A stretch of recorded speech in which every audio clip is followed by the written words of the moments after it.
Hey, welcome to Estevan TV. I'm at pushgapradio.com. Pushgapradio.com. Bridging the gap between old school and new school radio. Pushgapradio.com. It's Dallas, baby. Pushgapradio.com. Hamilton Park, Dallas, Fort Worth. Pushgapradio.com in Hamilton Park, Dallas, Fort Worth.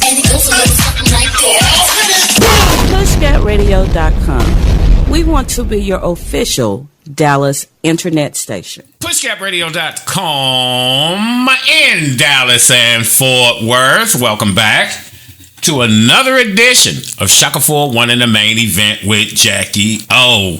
We call her Casper the Friendly Ghost because you never see her. Jackie O, what's the business in 2024? You don't need to see me. Hey, everybody. I hope everybody had a happy holiday season.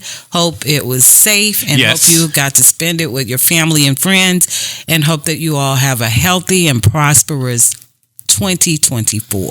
That's what that is. How'd you enjoy the holidays? I enjoyed it so much. Holidays were great. I'm going to put up a picture of our tree and whatnot that we had a great Christmas. We got to enjoy family and friends. In addition to having a great Christmas, we also celebrated our two Christmas babies' birthdays. That's right. Capricorns, happy birthday. Our very own Shaka Ford 1. Happy birthday to all my Capricorns out there. And my granddaughter, Brianna. Yes. Yeah, so we had a great time. I have thoroughly enjoyed it. Had a great one, but now it's time to get back on the grind, so to speak. We're going to cover Cat Williams here, of course, in the first show back in the new year. I have one quick question, though, about the new year. Yes. This came up the other day when I was on social media, and I thought, very good question. My cousin asked, she said, okay, today is January 4th. She said, when do you stop telling people? Today is not January 4th. On the date of what I'm talking you about. Said today was January 4th. If you listen to what I said, said I was on social media. Okay, and I did say that. Listen, Shaka Ford 1. Look here, Cass. Co-host. and she said, it's January 4th. Mm-hmm. And she said, how many days do you tell people Happy New Year? Yeah, I remember you asking that. She was like, okay, she's like, I'm over it. She said, after today, I'm not telling anybody else Happy New Year. Well, I think it's only like the first 3 to 5 days, I would think. Or like you told me, if you hadn't seen someone and maybe 3 or 4 days later, hey, how you doing? Happy New Year. But but what if you don't see somebody till February? Are you still going to say Happy New Year? It's over by then. By the time you telling me that, I'm looking at you side-eyed. Hell. Yeah, so y'all comment and let us know, when do you think the cutoff for telling people is it the first Happy 3 New days Year of the year, or is it the first 5 days of the year that you would say? I would say the first 3 to 4. Yeah, maybe. I think that's sufficient. I'm not finna be running around here, nigga. It's January 30th telling you, hey, Happy New Year, nigga. I'm sure enough people done told you by the time I get to you. Let's hope so anyway. Yeah. Very good question. Put that down in the comments if you would. What's the length of time that you would tell someone Happy New Year, mine? That is really a very great question. A couple finds $1 million and turns it in. Man. Now, I came across... Talk about honesty. I came across this story. This story happened May 20th of 2020. A Virginia family out for a drive stopped its truck to pick up what looked like 2 bags of trash thrown in the middle of the road. But after returning home, they discovered nearly $1 million in cash inside. David and Emily Shantz made the surprising find as they took their children on a drive through the countryside, a much needed respite from the ongoing coronavirus lockdown in Carolina County. Emily Shantz told CBS affiliate WTVR in Richmond that she and her family were out for a Saturday afternoon drive when they saw the car in front of them swerve around an object that they then hit. It turned out to be a bag which the family assumed to be trash, so they put it, and one just like it they found 15 feet away in the back of their pickup truck. Upon returning home, And inspecting the bags, Shant said that the family realized it was not trash, but nearly $1 million in cash. Inside of the bag, there were plastic baggies, and they were addressed with something that said Cash Vault. The family then called the Carolina County authorities, who believed the bags belonged to the Postal Service and were meant to go to the bank. Deputies came, counted the money, but they were clueless as to how it wound up on the road in the first place. Now, the sheriff, Scott Moser, said authorities determined the rightful owner and where the money was headed, but did not reveal those details, and said he is proud of how the family represented the county by returning the money, and he hopes that they receive a reward for turning it in.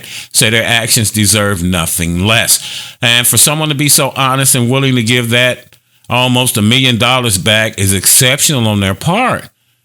And I'm going to tell you now, somebody called them the dumbest family in America on the internet, okay? Because I'm telling you right now, fam, I'm rich, bitch!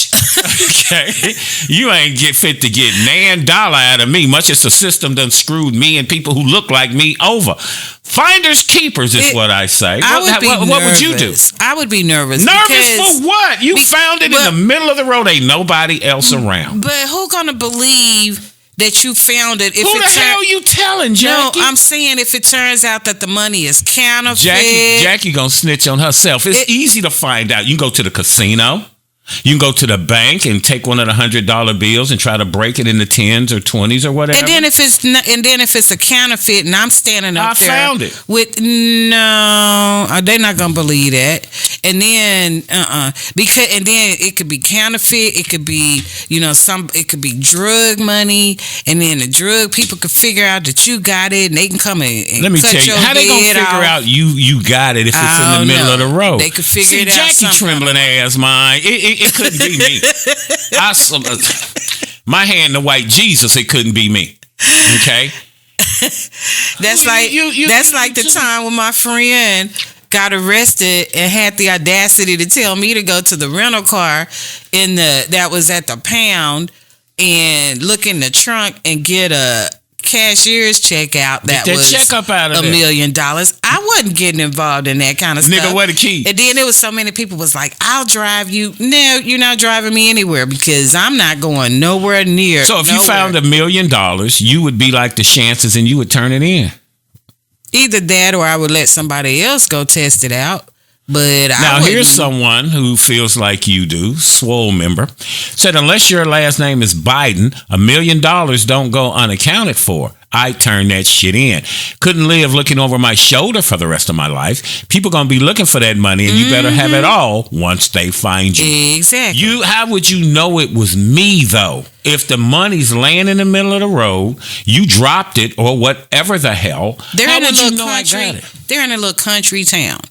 If you been sitting up here riding around in a station wagon for the last 20 years, and now here you come with a Mercedes Benz, we need to have a little talk because where you get that money from. So basically, if you have the $1 million, unless you move to a whole nother state, you're not going to be able to floss anything.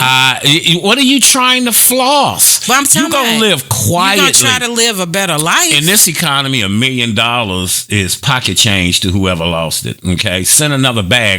Maybe not. But even if it is, $1 million is $1 million. But why would you be trying to floss if you found $1 million? That's what I'm saying. I don't mean floss. Pay your bills. But I mean, you're going to live a better life. Yes.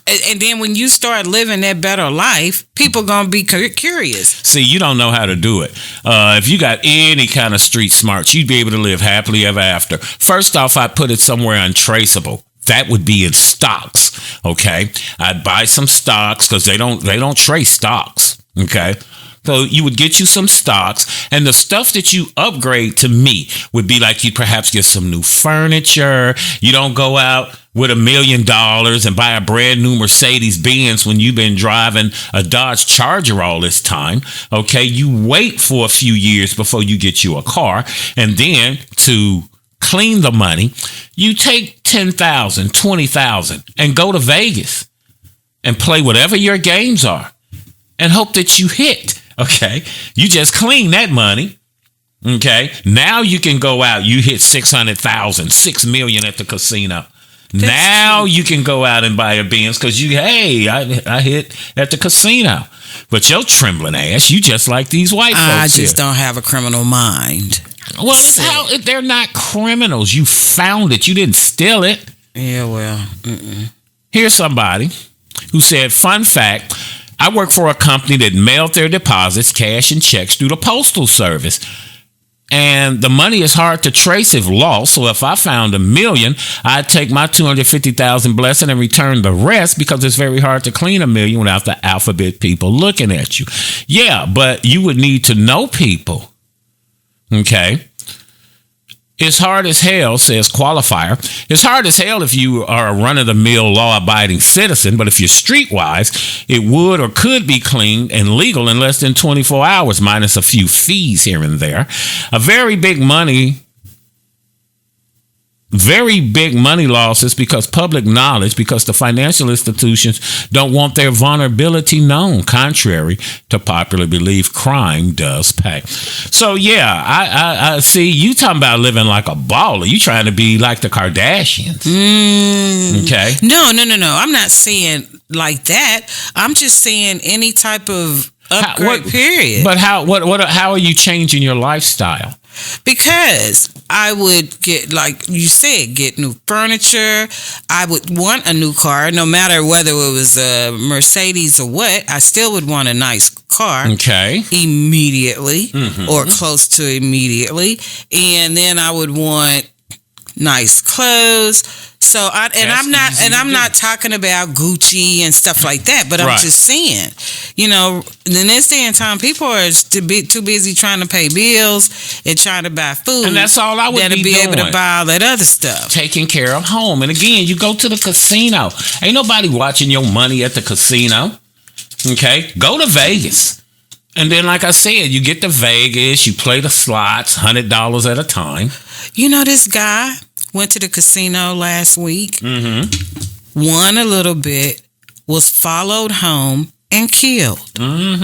You have to be very careful now. You just can't go anywhere and do anything. Let's say, and I'm using the lady in Shreveport. We live here in beautiful Dallas, Texas. Shreveport's is 2.5 hours away. WinStar Casino at the Oklahoma-Texas state line is only an hour away. Now, this lady was on her way to work, and this had to have been about 15, 20 years ago. She was on her way to work, stopped at the casino, and put her money in and hit $6 million. Now, if I was to hit at the casino for money like that, first off, you can mail my check to my house. Okay. Give me a couple of thousand because ain't like I'm finna rush back home. So maybe give me 10,000 off the 6 million after the taxes and whatnot. Mail my check to my house, or if you have your banking information with you, they can just deposit it into your bank account. But I would find a way to clean the money. Tell me which team you are. Are you Team Jackie or you Team Shaq One? Jackie ass, trembling ass, gonna turn the loot in. Me, baby, I'm going to the half. Okay, calling in sick from work for a day or two while I get my thoughts together. Okay, let us know what you think. Put that down in the comments. If you like this clip of the show, don't forget to click on another clip and see what we're discussing as well. Don't forget to like, comment, and subscribe. That's PushGapRadios.com. Dallas, baby. Would you date a celebrity? What are the pros and cons of dating a celebrity in 2024? Do you think you could be able to date someone with a high profile? I'm married to a celebrity, so that's what I'm talking about. See, that's why Jackie gets. See, Jackie know how to blow smoke up your ass. Okay, that's Jackie, good nigga. Okay, Jackie, good in the dogs, man. You right. I'm gonna take real swell care. You just let me know what you need. That's right. Okay, see me after the show. I'll let you know. Already, but could you date a celebrity? I mean, someone on the status of a Denzel Washington or something like that. Okay. In a world. See, because with me, I don't think it would matter to me about your status because I'm not caught up in stuff like that. I don't care about your money. I don't care about your celebrity or your fame. I'm the type person, I don't want to go to the red carpet. I don't want to do none of that. I don't want to be out there like that. I'm a very private person. to a degree. I don't get on Facebook telling all my damn business when I'm having relationship problems or issues in my life, okay? I'm not that type of person. So I think I could date a celebrity if they didn't have the big head and think they was all that, this, that, and the third. But do you think that you could date a celebrity? I could, because I wouldn't be dating the celebrity because they are a celebrity. Right. I date people because of them and who they are, not for what they have or for what they could provide or any of that. So as long as we were compatible, most definitely. Because that's like Denzel's wife. She stays kind of under the radar. She does. And she's an actress herself, or at least she used to be. I don't know if she still does or not. Samuel L. Jackson's wife stays under the radar. Yes, and they've been married to, both of them have been married to their wives for well over 30 years. And you never hear anything negative about either of them. Exactly. Dating a celebrity can seem like a dream come true, but it comes with its own set of challenges. In this segment, we explore the pros and cons of being in a relationship with someone famous, as well as tips for making it work. Dating a celebrity is often seen as the ultimate fantasy for many people. The ideal of being able to rub elbows with the rich and famous, I have no interest in that. See, I'm not caught up in material Especially nowadays, shit. after that Cat Williams thing the other day. No, they can have Hollywood. You can have all that. Yeah. I'm not caught up in your fame and fortune, fam. Now, see, that's material things. How are you as a person? As a human being is what I am more interested in. You can rub elbows with the rich and famous, and having the chance to be a part of the glamorous life like Sheila E. can be incredibly tempting. However, there are pros and cons to every relationship, and dating a celebrity is no exception. Here are 4 benefits and 4 drawbacks of being in a relationship with someone famous. 4 benefits of the pros and cons of dating a celebrity. 1, the exciting lifestyle. Being in a relationship with a celebrity often means that you get to experience the exciting, glamorous lifestyle that comes with it. This can mean attending red carpet events, traveling to exotic locations, and being exposed to all sorts of VIP experiences. Now, I would travel with you if you had to go shoot in Hawaii or something like that, but coming to the set and all that, but I would like to go to those exotic locations. And somewhere like on that Epstein Island. It's just too many stories. Pervert! It's too many freaky deaky stories coming out from me from all angles. It's like these freak stories is coming from everywhere. And it's hitting all the pastors, the singers, the rappers, the like actors, TD Jakes, you be a power bottle. It's hitting everybody. So I don't know. I'd probably have to stay at home. Number 2 of dating a celebrity, the pros: access to fame and fortune. If you're dating a celebrity, there's a good chance that they're wealthy and well connected. This can mean that you can gain access to the kinds of resources, connections, and opportunities that you might not have had otherwise. You may be able to leverage their fame and wealth to help you achieve your own goals. Now, I can see that. Using your connections to get where I need to be. Do you think Stedman has dropped Oprah's name from time to time to get ahead in life? At this point, Stedman is okay with being what he is. Yeah. He and Oprah are never getting married. They are, he don't even go to the events with her. What did Ice Cube say in Barbershop? Stedman live in the guest house out back. But it's been like 20 years ago now. Yeah. But one of the ladies that I used to work with, she was aware and knew Stedman. Stedman has a daughter that was born and raised in Dallas. Yeah, somebody told me that when I first moved down here. The Stedman saying he was going to get Oprah, and that's why he moved up there. Well, I don't know about all of that, but he came to Dallas quite often. And from what I understand is he was still carrying on his relationship here while he was with Oprah. But, Oprah, because Oprah came a lot as well. Like when the daughter graduated. They say Stedman just Oprah's beard. Her and Gail are carpet munchers, they say. That's the rumor. It's a cover like it was for Whitney and that chick Robin. Yeah, that's the rumor that has been going around forever. But, apparently it works for them both. And so... But would you use that as an opportunity to perhaps start your own business? He does have his own business. No, I'm talking about you personally. Yes, I most definitely would. Yeah. I mean, I still, even with a person that would be making more money than me, I still would want to have my own somehow. Yes. I wouldn't want to be fulfillment in your life. Exactly. And I don't want to be 100% dependent on anybody. The number 3 pro of dating a celebrity: networking opportunities. Celebrities are often part of a tight-knit community of other famous people. By being in a relationship with a celebrity, you might have access to this network, which could help you advance your own career or open doors to other opportunities. Number 4 of being able to date a celebrity: a boost in self-confidence. It's normal to feel good when you're dating someone who is admired and respected by others. Being in a relationship with a celebrity can give you a sense of pride and validation. I don't need that. I validate my damn self, and I have pride in me. I'm a bad man, okay, at my level.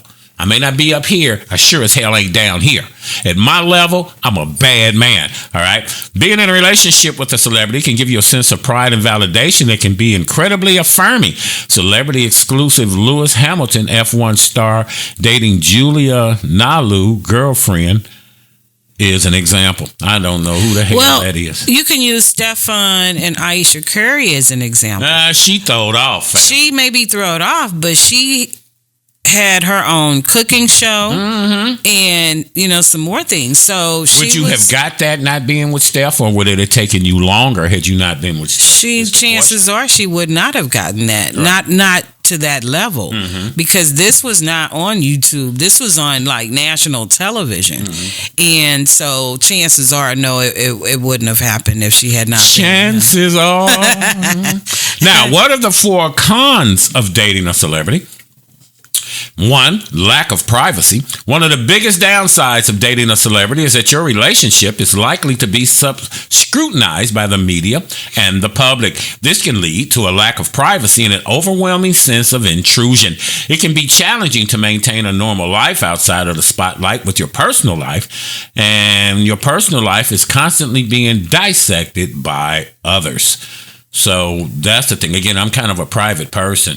I don't want to be like the Truman Show, which had Jim Carrey in it, with cameras following you around. The Kardashians, cameras following you around. This one movie that, what's his name? Matthew McConaughey was in, and his brother used to have a dog washing service, and they joined a reality TV series, and you just don't get any kind of privacy, mind. These people tearing your life apart. They finding out what the hell you was doing in the 3rd grade. The number 2 con of dating a celebrity: a pressure to look good.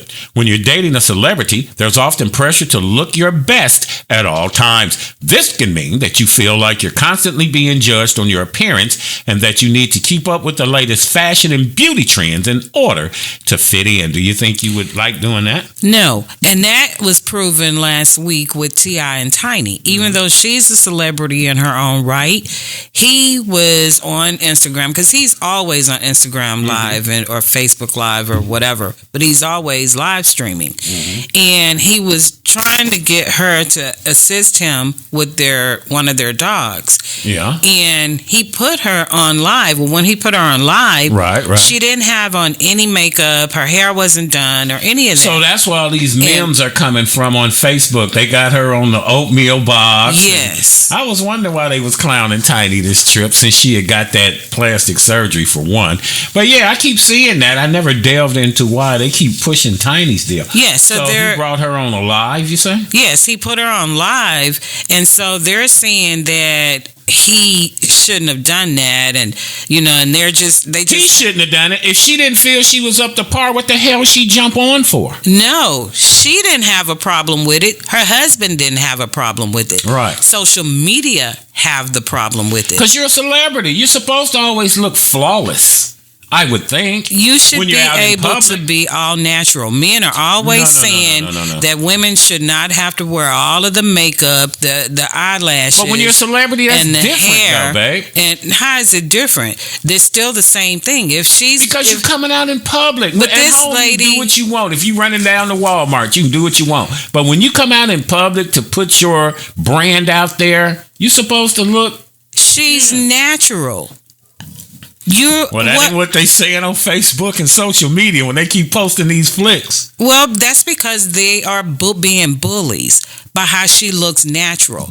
Nobody should be bullied by how they look natural. This lady can't help how she looks natural.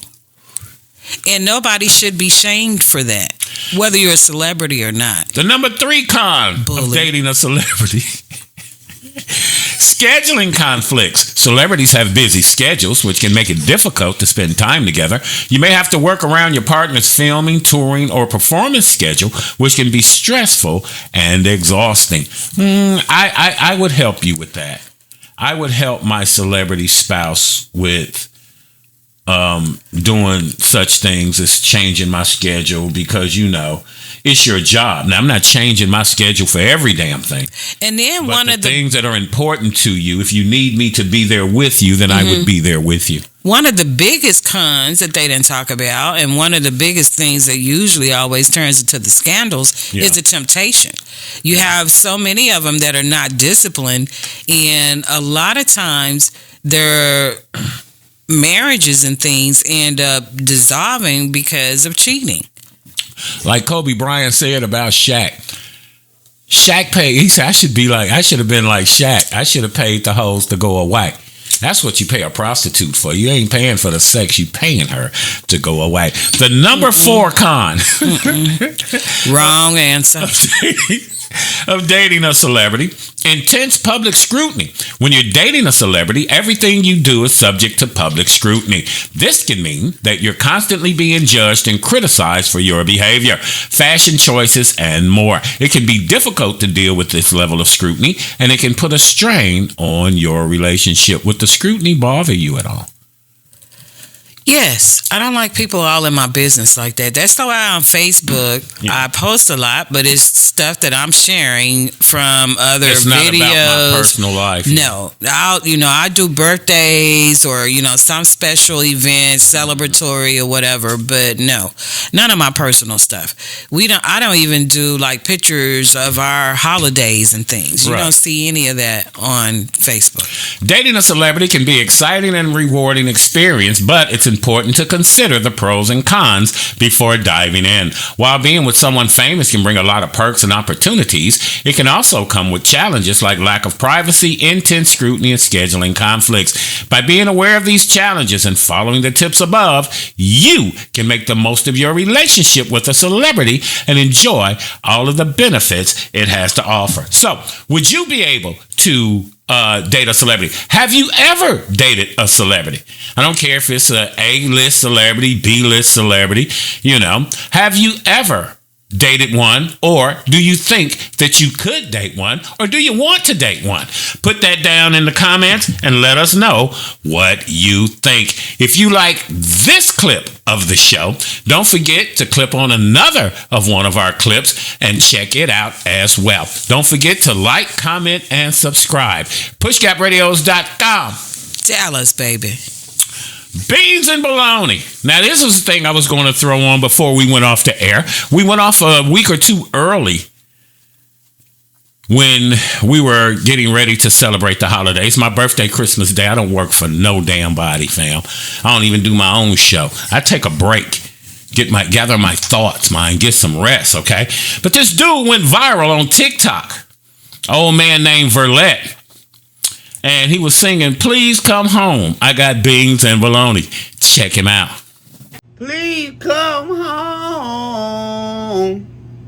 I got beans and bologna. I'm sorry I made you cry. You ate.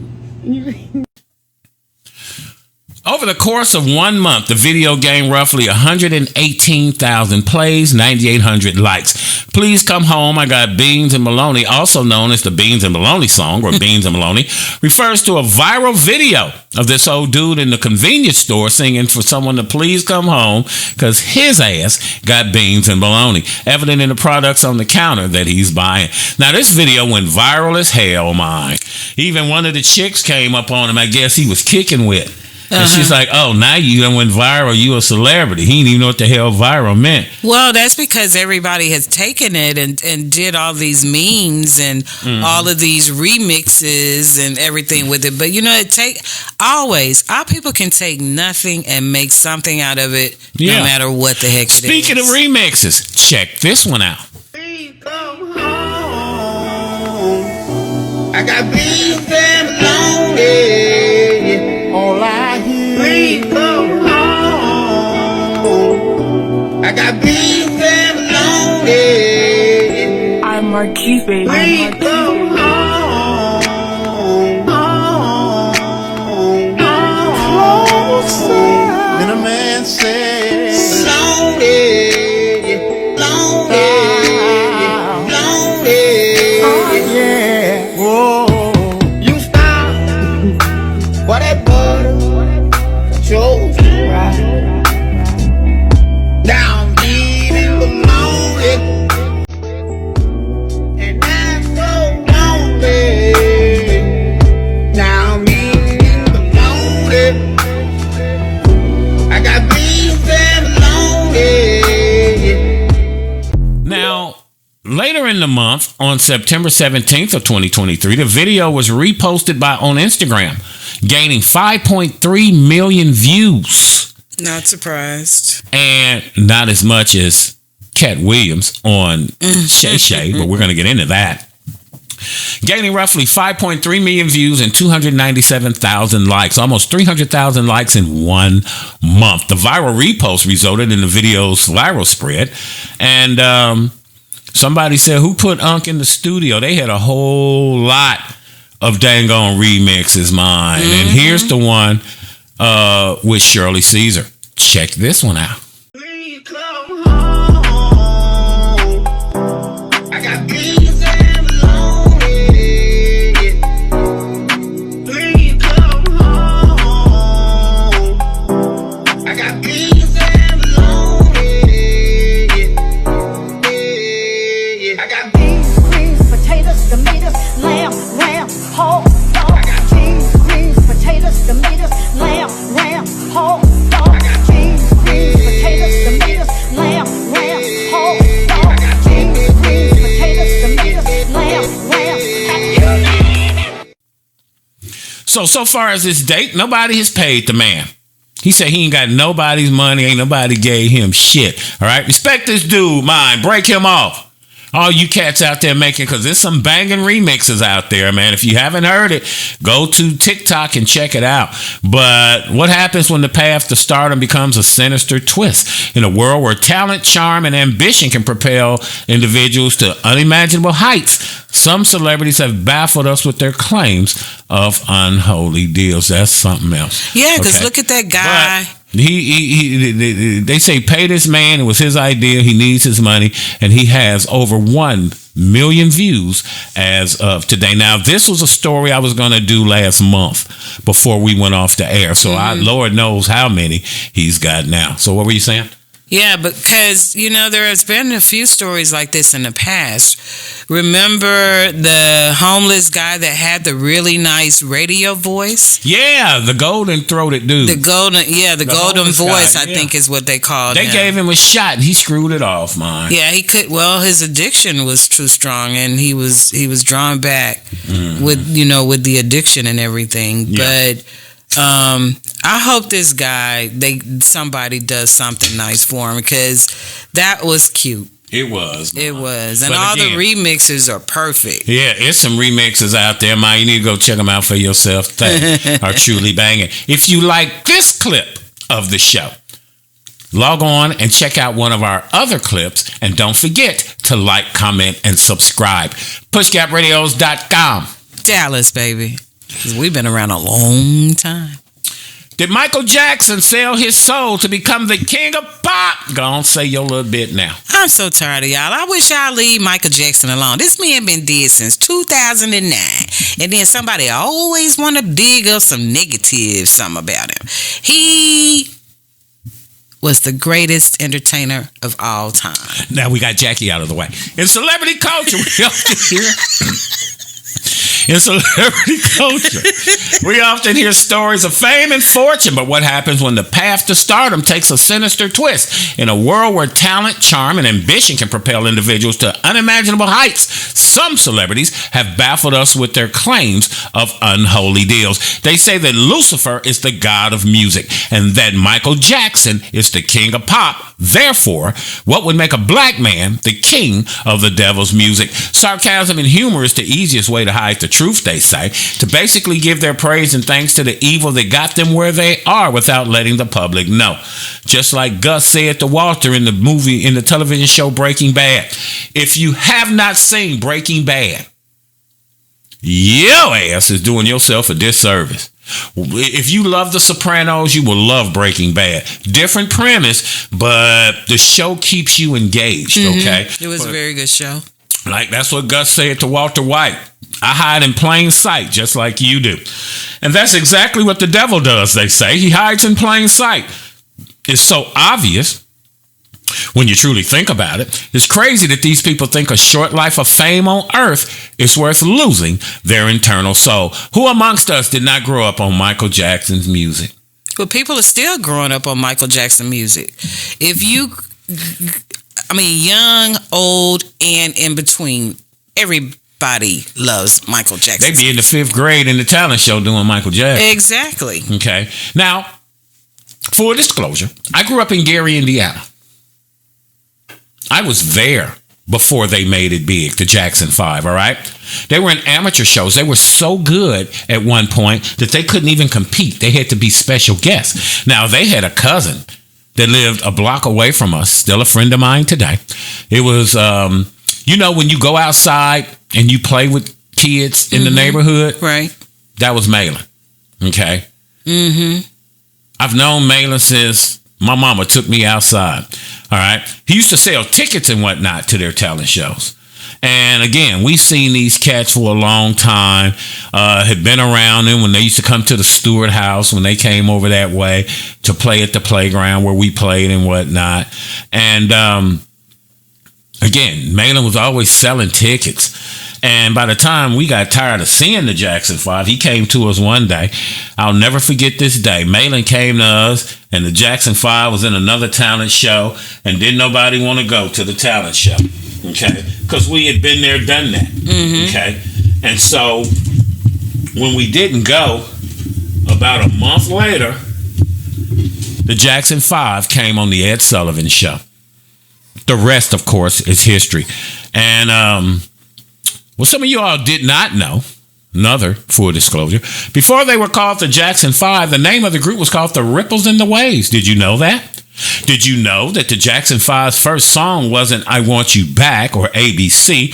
The first song was called Big Boy. I'm a big boy now, looking for somebody to love. If you wasn't from Gary, Indiana. Well, we know you definitely was in the running for being in the group.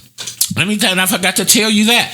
I was the lead singer of the Jackson 5, okay? In your mind. Yeah, but see, what happened was I couldn't keep my grades up at school, so my mama pulled me from. No, that was one of them. What happened was, and that's how Mike got the job. Lies. My grades failed. Joe was working the shit out of us. Mine. We wouldn't put you in the category with Cat Williams, right? So I wasn't able to stay in because, again, I couldn't keep my grades, so my mom got tired of driving me over to the rehearsals. But the real question becomes, what made Michael Jackson so huge? One theory is Michael Jackson did not sell his soul, but that it was Joe Jackson, his father, that sold Michael Jackson when he was a child. A few months after Michael died, his brother did an interview, Jermaine Jackson, said that Joe would take Michael to a hotel to meet with record executives. He said Joe would drop Michael off and come home alone. When they would ask where was Michael, Joe said that Michael was with Quincy Jones having business meetings at the hotel. Now, we all know what Quincy Jones was about. Tupac told you that. Okay. Freaky deaky. Turned out almost all of them are freaky deaky. It's like, are there any straight men? I don't know. Then Jermaine stated when Michael would come back home, he would be extremely tired and sick. Jermaine said he was sick from eating candy, is what he was told. So, yeah, he had an obligation to fill in and do what his father told him. Let's remember that Joe Jackson wanted them to be more famous and rich than they did. Joe was looking for a way out. Joe worked in the steel mills of Gary, Indiana. That's all that's in Gary, Indiana was steel mills, fam. We shipped the steel up to Detroit. The Golden Gate Bridge is used with Gary, Indiana steel. A lot of things built in this country is built with Indiana steel. But Joe was looking for a way out, man. He was operating a crane that moved a big round dilly thingies. That's what my mom did. She used to test the steel when it was done on the big coils.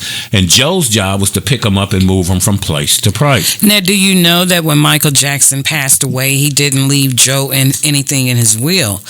What Joe was doing before he passed away is in Las Vegas, he had one of those kiosks in the middle of the mall. Yeah. And he was selling what he was calling his Michael Jackson cologne. Yeah. And that's what he was doing to make his money while he was still alive. Did Joe leave any of them Viagra's to anybody?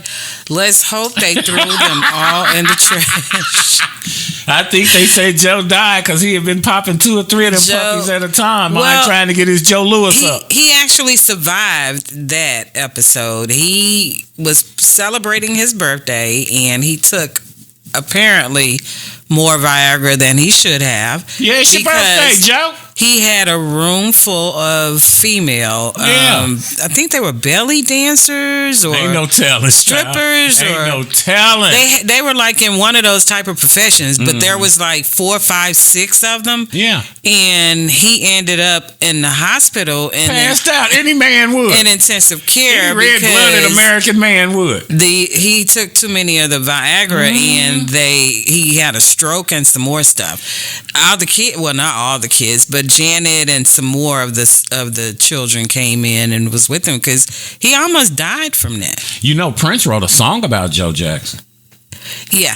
Called Get It Up. Joe Jackson wanted the Jackson 5 to be, he wanted them famous and rich more than they themselves did. They said if Michael Jackson had come out in today's society, he would have broken the internet. Michael Jackson's music is just timeless. But did Mike sell his soul? They say that Michael Jackson slept for days so that he could talk to evil spirits. Now, don't attack me. I'm just relaying the gossip, speculation, and innuendo. Okay? I got this from another guy, and I found it interesting, so I thought that I would bring it to you. So don't attack me saying that I'm a devil worshiper, this, that, and the third. I ain't got time for none of that. Now, they say that Michael Jackson slept for days so that he could talk to the spirits so that he could get hit records before Prince did. It further goes on to state that Liberace, a well-known LGBT guy, a legendary piano player, had a secret affair with Michael Jackson for 7 years. Had you ever heard about that? Now, the part of the story I heard was not that Liberace had the affair with him. Liberace's live-in lover, Scott Thorson, is the one that says he had a 7-year affair with Michael. Mm-hmm. There's a picture from 1981 where Scott is sitting next to Michael, and I guess somebody was speculating at how romantic the picture looked. Mm-hmm. And that's when he came out and said that he and Michael had been romantic. So he's got to be dead by now. If he was dating Liberace, he was old as dinosaur poop himself. No. He was younger. He was like younger guy. Yeah, he was like in his 20s or 30s. Dating a celebrity. Yeah, exactly. And he's still alive as a matter of fact. Yeah, so That's how that part went with Liberace. So they're saying that Michael Jackson and Liberace had a 7-year affair, and that Liberace was satanic too, and that Liberace was the one that turned Michael Jackson on to Satanism. Basically, they were devil worshippers, so it's been said. That's why Michael Jackson dressed like that. That's why Liberace dressed like that, and that's why they look genderless, if you would, androgynous. They call it, like David Bowie. You know, back in the 70s, you didn't know if he was a boy or a girl or whatever, as Princess said. Michael Jackson really had no facial hair. Liberace had no facial hair. And they also say that's the reason Mike was able to dance like that, because in his dance, he was worshiping the spirits through his moves. Okay? It's also been said that there were 3 ways that Michael Jackson got his songs. 1, he climbed the tree called the Tree of Knowledge at his home. The Giving Tree is what they called it. And there he would sit until the demons came to him. The second way Michael Jackson was said to have got his songs is he went to a room in his house full of mirrors where he channeled spirits. And when Liberace died, he channeled Liberace's spirit and got permission from old Liberace to take certain content and use it in his songs. The third way that Michael Jackson got his songs is he would intentionally sleep for days so he could dream. And then he could channel different spirits and talk to Satan. That's what caused his death, oversleeping, because naturally a human being can only sleep from 6 to 8 hours, unless you were like us today. You working your ass off, nigga. You sleeping for 9 to 10 damn hours. But if they put you on sleeping medications, or if they sedate your ass, they can extend that period of time of sleep to half a day. But Michael Jackson was sleeping for 2 or 3 days straight, hoping to get his next hit from the god of music, Lucifer himself, in a dream. Do you believe any of that? No, I do not. And from what I have known or heard throughout the years about him and his sleep is, like, for one, back in the 80s, you remember when he was sleeping in that hyperbaric oxygen chamber? Yeah.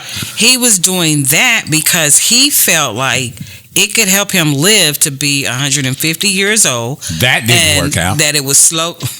See, I don't mean to be cruel. I don't mean to be. But as we all know, that shit didn't work. And that it would slow the aging process. He also was obsessed with his looks, and he wanted to live a long life. So that's why for many years, don't we all? He slept in that hyperbaric chamber. Mm-hmm. Then they also said that was known for his good songwriting abilities, and that he would often write down the lyrics as soon as he thought of them. Yeah, because he said he always kept a pad by his bed. Right. But they said that's what most people should do. Right. Put that by your bed, so when you wake up, any thoughts that came to you could write them down. Same thing with being in the shower. Because you said some of your best ideas. Yeah, a lot of my ideas come in the shower. Yes, definitely. Water helps me with the thought process a lot. But they're saying also that the songs Man in the Mirror and Ben were both inspired by his dreams. I can believe that. Yeah. Mike was amazing. Yeah. Now, so you're probably wondering, how on earth did Mike get the sleeping medication? They say that the record labels spent $150,000 a month to get Michael Jackson sedated illegally. And at the end of each month, Michael Jackson was sending their money back because he didn't want no direct contact to the dope dealers. Now, the Jackson family tried to sue Conrad Murray. You remember old Conrad? He's the only one that would accept the money. Yeah. They were getting this in place for this 50 city tour that he was he was about to do. And so that's where the $150,000 a month came in. And Michael had tried to get several of his other doctors to accept this, and none of them would for ethical reasons. Conrad Murray was the only one that accepted it, and look where that bills to pay. Look where that got him. Yeah, because they said when Mike was up there dying, old Conrad was on the phone. He was in the hallway on the phone. Exactly. And then when you tried to give him CPR, you did it on a bed, and everyone knows that you're supposed to have a solid surface. And you being a medical professional, how in the hell did you not know that? But now think about it. Who would remember any of their medical stuff at the point that you see, that you kill Michael Jackson. Yeah, if you was just some regular all schmo, he people- just drug your ass off the bed. But it's Michael Jackson. Out of all people in the panicking world, now. you done killed Michael Jackson. Yep. Hitler. Jackson family tried to sue Conrad Murray, but they lost in a civil suit because it wasn't Conrad Murray's fault. It was Michael's decision. You remember when Cat Williams, and we're going to get into the Cat Williams deal thing, but you remember when Cat Williams did the joke about Michael? And he said, now, come on, man. You think Michael gave a propofol to himself? That he woke up talking about, Conrad, where are you?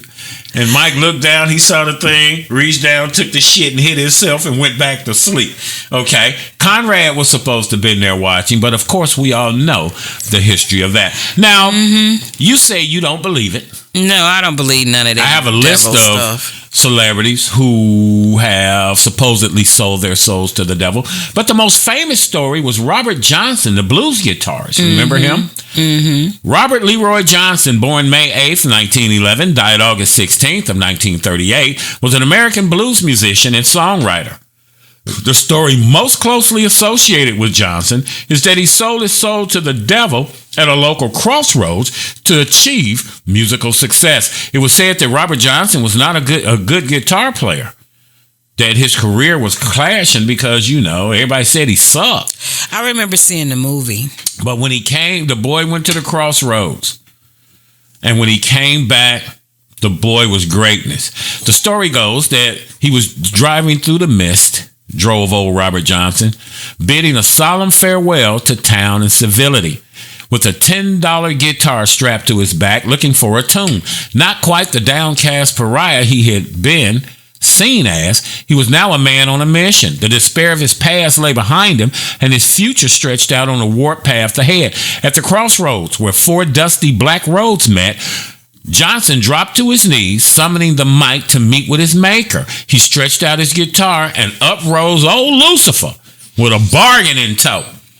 Satan wasn't offering the sort of songs you'd forget in a hurry. For the cost of Robert's soul, Beelzebub, which is another name for the devil, Beelzebub would bestow upon him musical greatness. He returned to the blues boozy joints a year later like a champion prodigal son.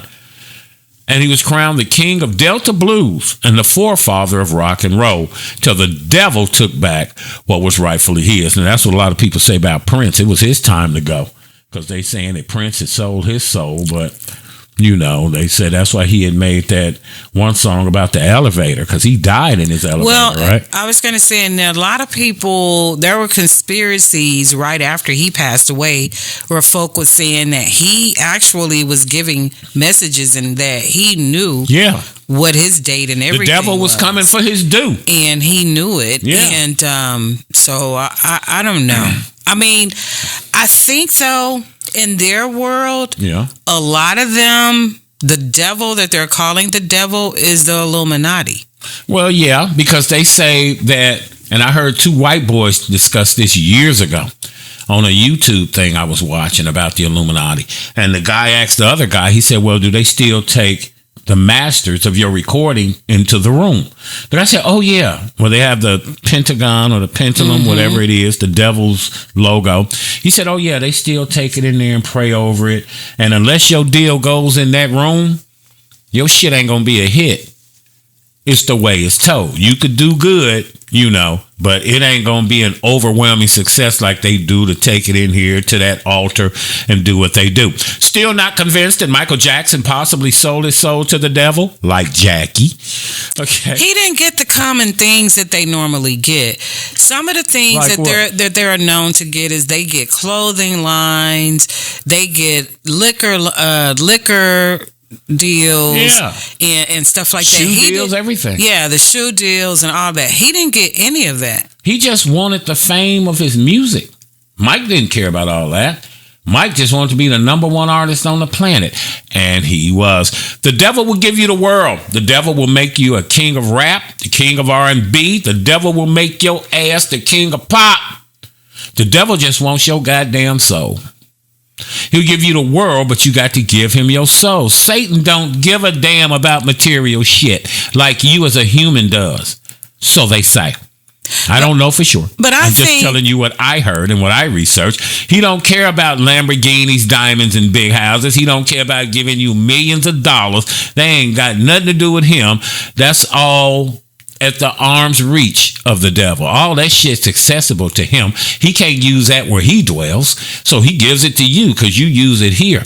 Okay, you think what? And that could happen with those that are not really talented, like some of the ones that we've seen. Because to me, Kevin Hart is not as talented as he has been getting all these 100 jobs that he gets. You hit it right on the head, and we'll discuss that in the Cat Williams. But as far as Michael Jackson overall was very talented. So regardless of whether he has supported these big high-tech companies or not, right, Michael still had the ability to be what he was. But Jermaine punk ass said that his album was going to fail. Well, that's what he said, but his jealous ass. That good, and look whose stuff failed. So Jermaine didn't sell his soul, and look who's still trying. Yeah, because Jermaine got the hair out. Jermaine would now. I would see him selling his soul quicker than Michael because think about it. Jermaine left the group first. He stayed there at Motown, going against his family because he was married to Berry Gordy's daughter Hazel. Yeah, and we see how that little career ended up working for him. He thought with his father-in-law being the owner of Motown that he just knew he was going to be in the position that Mike ended up in. Because Mike wanted to help him with his album, and he turned Mike down because he thought Mike was trying to sabotage. And then look what happened. He ended up getting married to his brother's ex-wife. Randy's wife. Had two kids. So now, his kids keep it in the family, or Randy's kids, sisters and brothers and cousins. And, stuff. So and then Mama Catherine had to pay off $1 million of his back child support. And that nigga went and bought a Rolls Royce. And then he went and bought she paid the child support. He took his money the very next day and went and bought a Rolls Royce. Do you think Michael Jackson sold his soul to the devil? You got to think about it. Michael Jackson to this day is still the biggest musician to ever sing a song. But did he sell his soul to the devil for a little bit of platinum and a little bit of gold? Make sure you comment below if you grew up on Michael Jackson's music, mind. And if you think he sold his soul to the devil for astronomical fame and fortune. Matthew 16:26 in the Bible says, "For what is it a man profited if he should gain the whole world and lose his own soul? Or what shall a man give in exchange for his soul?" But you know what? The people are always worrying about that kind of stuff. The man's dead, gone, and it don't even matter. He left us some masterpieces, thank God, that's going to last forever. Yeah. The big question should be that I never see anything about is these 3 kids that everybody know is not his. They know daggone well that not one of those 3 kids. I thought you was a Mike fan. I am a Mike fan. Why you talking about Mike's kids? You wouldn't tell Mike to his face. Mike, I would tell him to. I would have told him to his face. There was daggone well that had Jim Carrey in it, and he had the 3 black sons. Matter of fact, Anthony Anderson was one of his sons, and the dude, he was out barbecuing, turning over some sausages, and his white homeboy said, damn well them ain't your kids. His Joe Louis big as them damn sausages. Them ain't your kids. With these children, these kids have 0.0% African American, black, or whatever you want to call it in them. None, not one of the 3. A few examples of people, because they say it's been said that in the music industry and in Hollywood that a lot of celebrities have sold their soul for material possessions, power, and fame. A few examples are Beyonce, Jay-Z, I believe that. Elvis Presley, Sammy Davis Jr. You believe that, but you don't believe Mike? No, I don't believe that with Mike. No. Ooh, Jackie got blinders on for Michael Jackson. I don't believe it, and y'all need to leave him alone. Let him rest in peace. And Sammy Davis Jr. were satanic. Keith Richards of the Rolling Stones as well. And now here's a top 10 list of celebrities who have admitted to selling their souls to the devil for fortune and fame. Now, Keith Richards was talking to, what was the black dude on 60 Minutes? Wallace. Ed Bradley. Oh, okay. He said in an interview to Ed Bradley, and I'll put that here. You're still out here doing these songs, you're still on tour. I do, but I don't take it for granted. Why do you still do it? Why are you still out here? Well, it goes back to the destiny thing. I made a bargain with it, a long time ago, and I'm holding up my hand. What was your bargain? To get where I am now. Should I ask who you made the bargain with?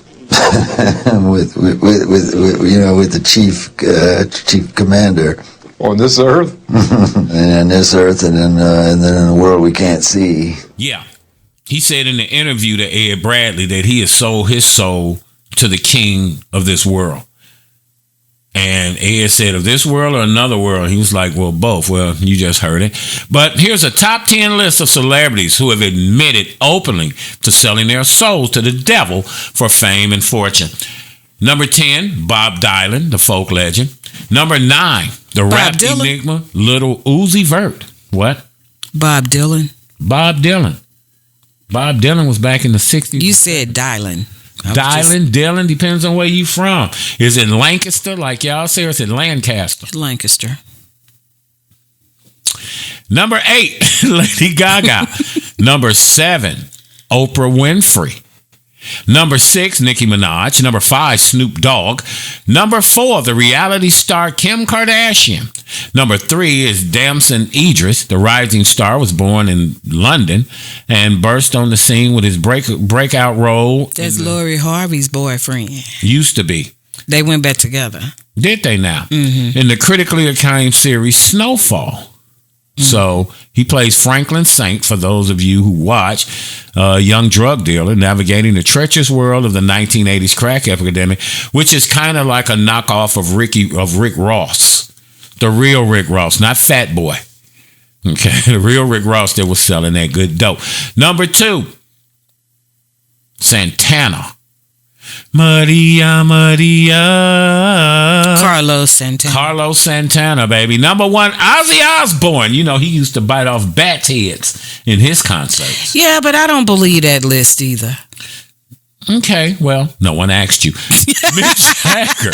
Mick Jagger, John Lennon, Alice Cooper, just a couple. And then again, like I brought up earlier, was singer Prince's death another satanic contract that had been called in?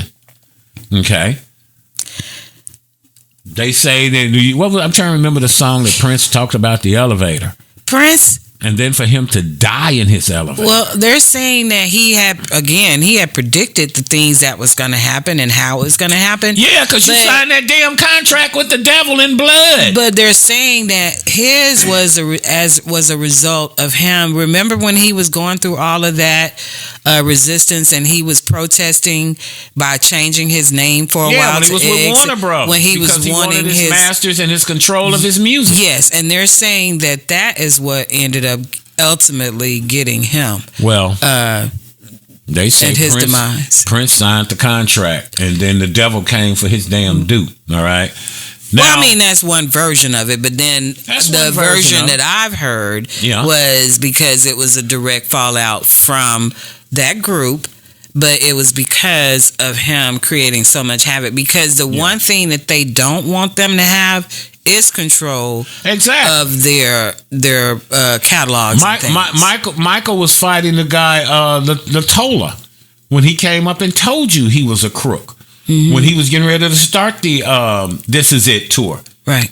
Sammy Mottola or whatever his name was, guy was running the record label. And Tommy Mottola. And Mike was telling you the man was Mariah Carey's first husband. Yep, and the downfall started from there. So, did Michael Jackson sell his soul to the devil for fame and fortune? They all represent Satanism, and in return, the devil gives them all the fame they want. But he takes their soul because the soul is more priceless and more precious than a little bit of platinum, a little bit of money, and a little bit of gold. Y'all make sure you comment below. Make sure you subscribe to our channel right now.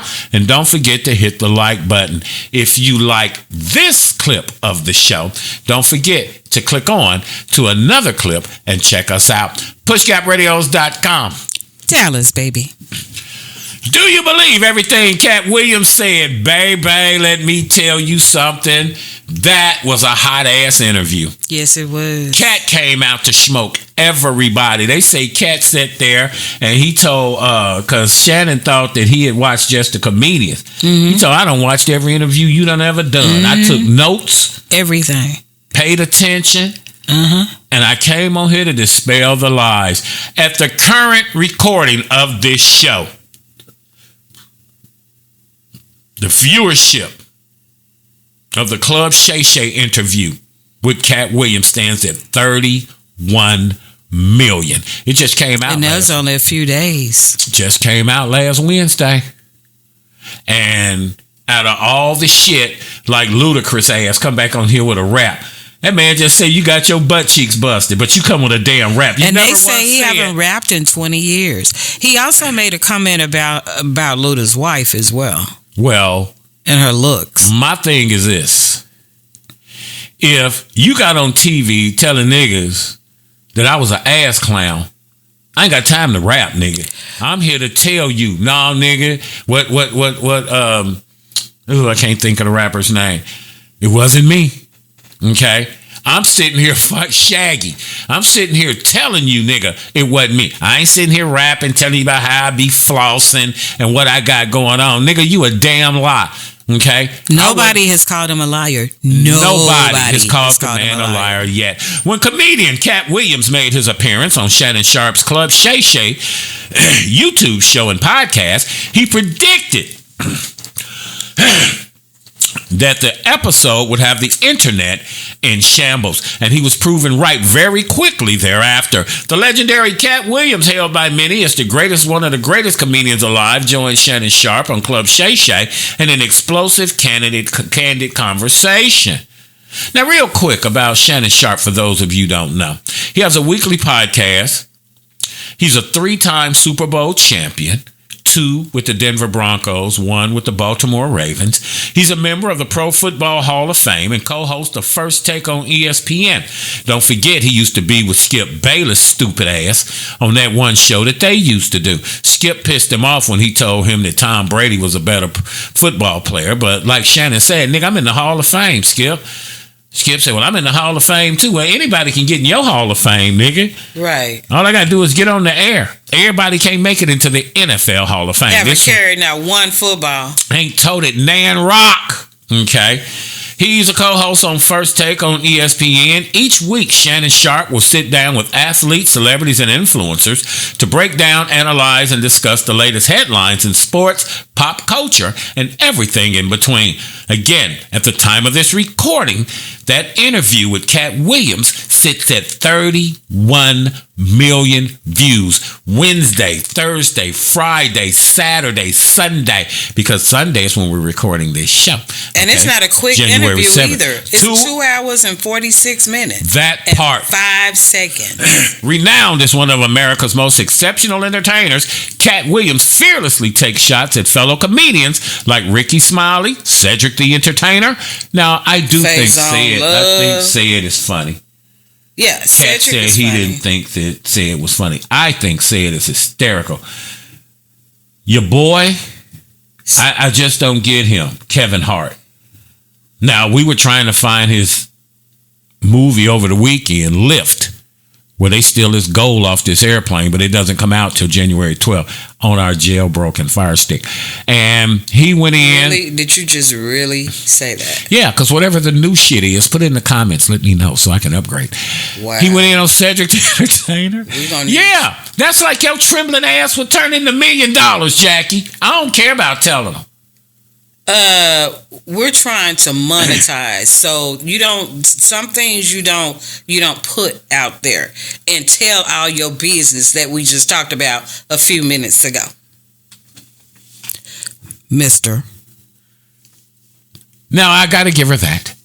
Because Nielsen tried to get us to join Nielsen. Till Jackie brought it to my attention. Nigga, do you know how we watch TV? Oh yeah. We can't put that up there. Okay. But forget what I said on the Fire Stick. We were just, we got the regular Fire Stick. And he went in on Cedric the Entertainer, Steve Harvey, and Kevin Hart. He opens up about his turbulent life, revealing his homelessness experience after moving out at the age of 13, and shares the financial challenges he faced in kickstarting his comedy career. Cat recalls what led to his famous outbursts on Wanda Smith's radio show. He clowned her. He sure did. But she started it. You need to know your level. She started it. You should have known. Wasn't no way in hell you could fuck with Cat Williams, chick. That one was so bad that she got her husband involved. The next day, they ended up putting a gun in Cat's face, got charges. She got fired. So yeah, he shook her real bad. Because you're getting on with somebody that you cannot deal with at that level. She's supposed to have been a comedian herself. Yeah, but not at Cat's level. Think about Nick Cannon's Wildin' Out. Right.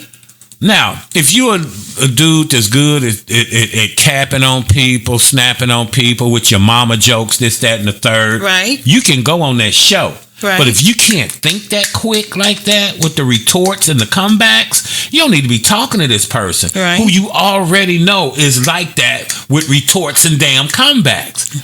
Okay? And she just kept opening herself up. Like he said, I told her that she could run her gnarly fingers through my hair. And I told her that because I knew damn well she didn't know what the hell gnarly meant. Okay? But he got into it with Wanda Smith. Mm-hmm. And like you said, found himself staring down the barrel of a gun afterwards. Mm-hmm. Now he paid homage to Ice Cube, giving him the flowers Cat feels he's deserved for a long time. And he went into personal aspects, explaining why he's never been married, addressing the situation involving Taraji P., who says she ain't getting her money. Okay, things of that nature. The 52-year-old comedian took shots at several of his big-name peers. Again, Cedric the Entertainer, Kevin Hart, and Steve Harvey. Even the podcast host. All righty. Excuse me very much. Even Shannon Sharp called a stray from Williams on his own show. Now, I thought this was classic when he made this statement to Shannon Sharp. He said, "You have an unnatural allegiance to losers, and that's not like you." And that's because the majority of the people or the comedians that he have issue with have been on Shannon's show already. Mm-hmm. And so a lot of the people that he was addressing, and that's just what it was, he was addressing what they said. Because what happened is when he first came out, Shannon had his little cue cards ready with all his little questions and everything.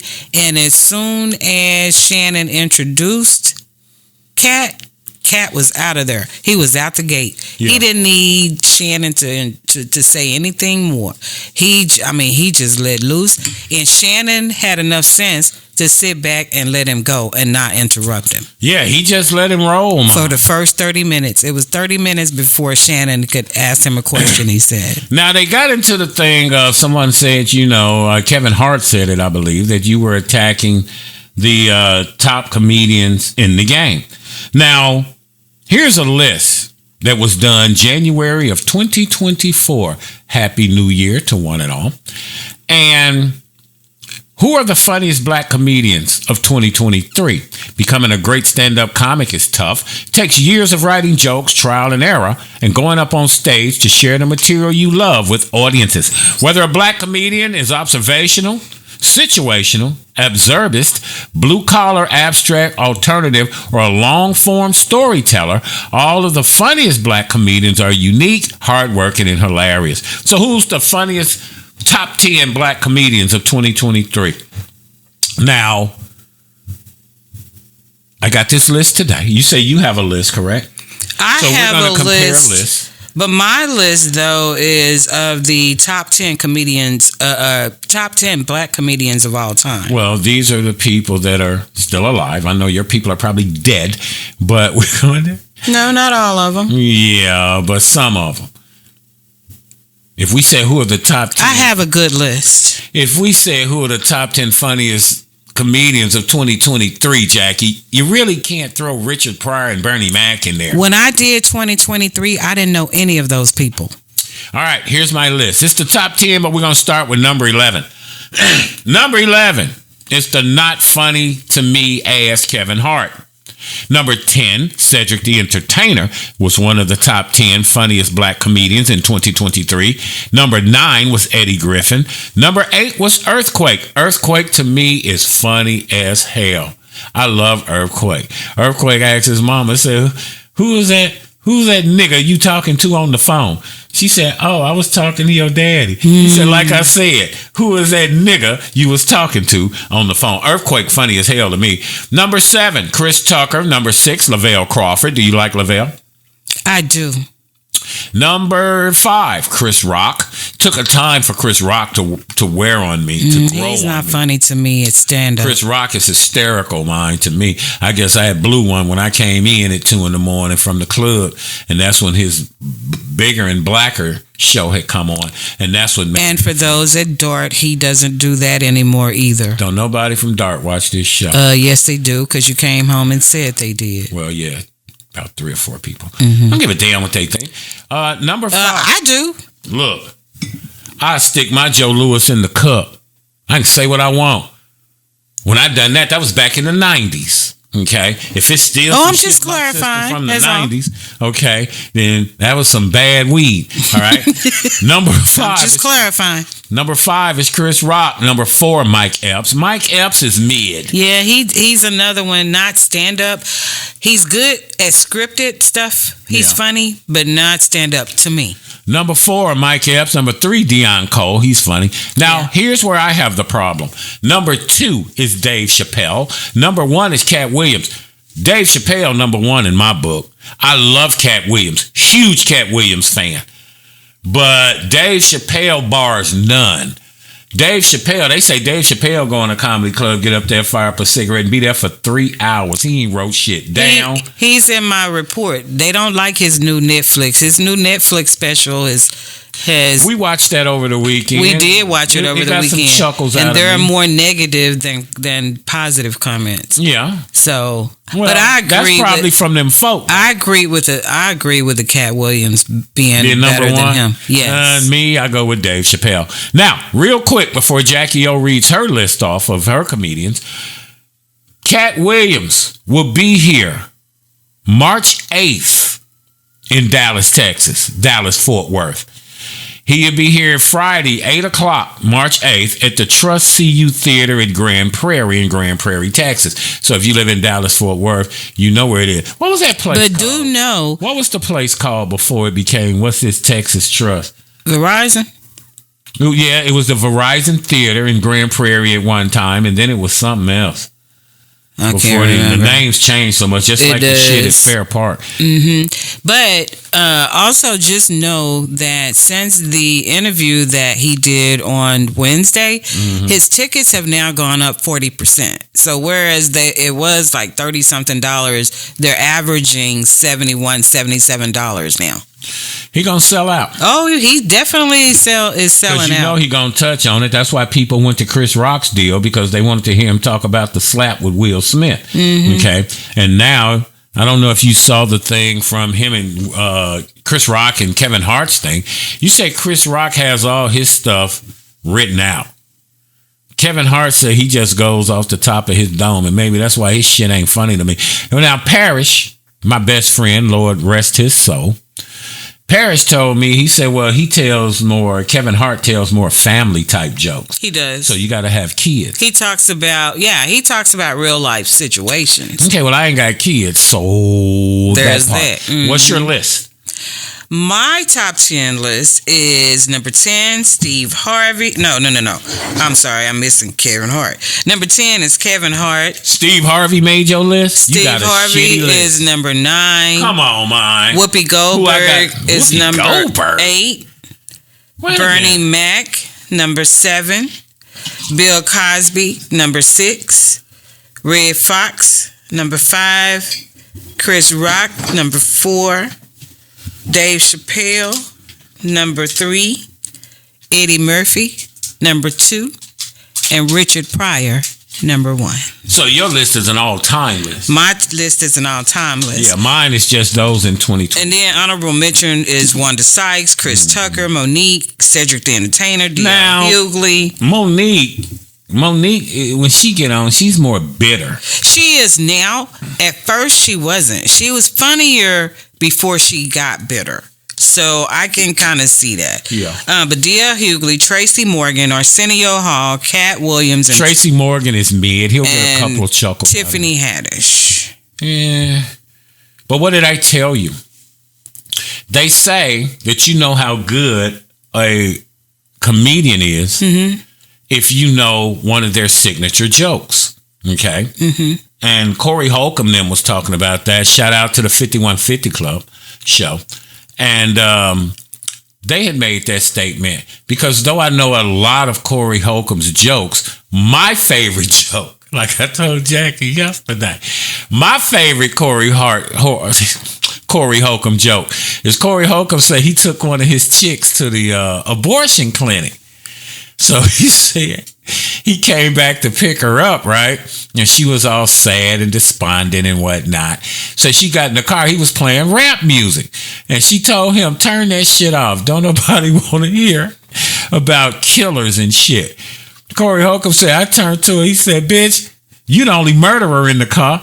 Okay. She just came from the abortion clinic. That shit was hysterical to me. But some of the most funniest comedians have died prematurely. I mean, because if you think about Robin Harris was hysterical.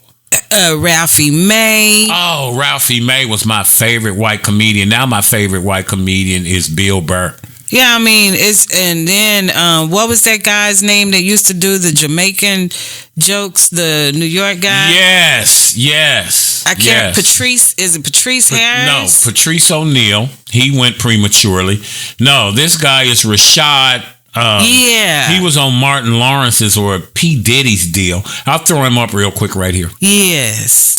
Yeah, that old boy was hysterical. Please go check. But there was a lot of them. It's like the funny ones. It's like the funny ones are the ones that's gone. Because now, before he passed away, Bernie Mac was my all-time favorite. Bernie Mac was mine. Was just funny to me. Like when they did the Kings of Comedy and all of that, to me, out of the four, he was the funniest. It's like he should have went last every time because Bernie was just naturally funny regardless. That's what Cat was saying. That's why they moved Steve to host.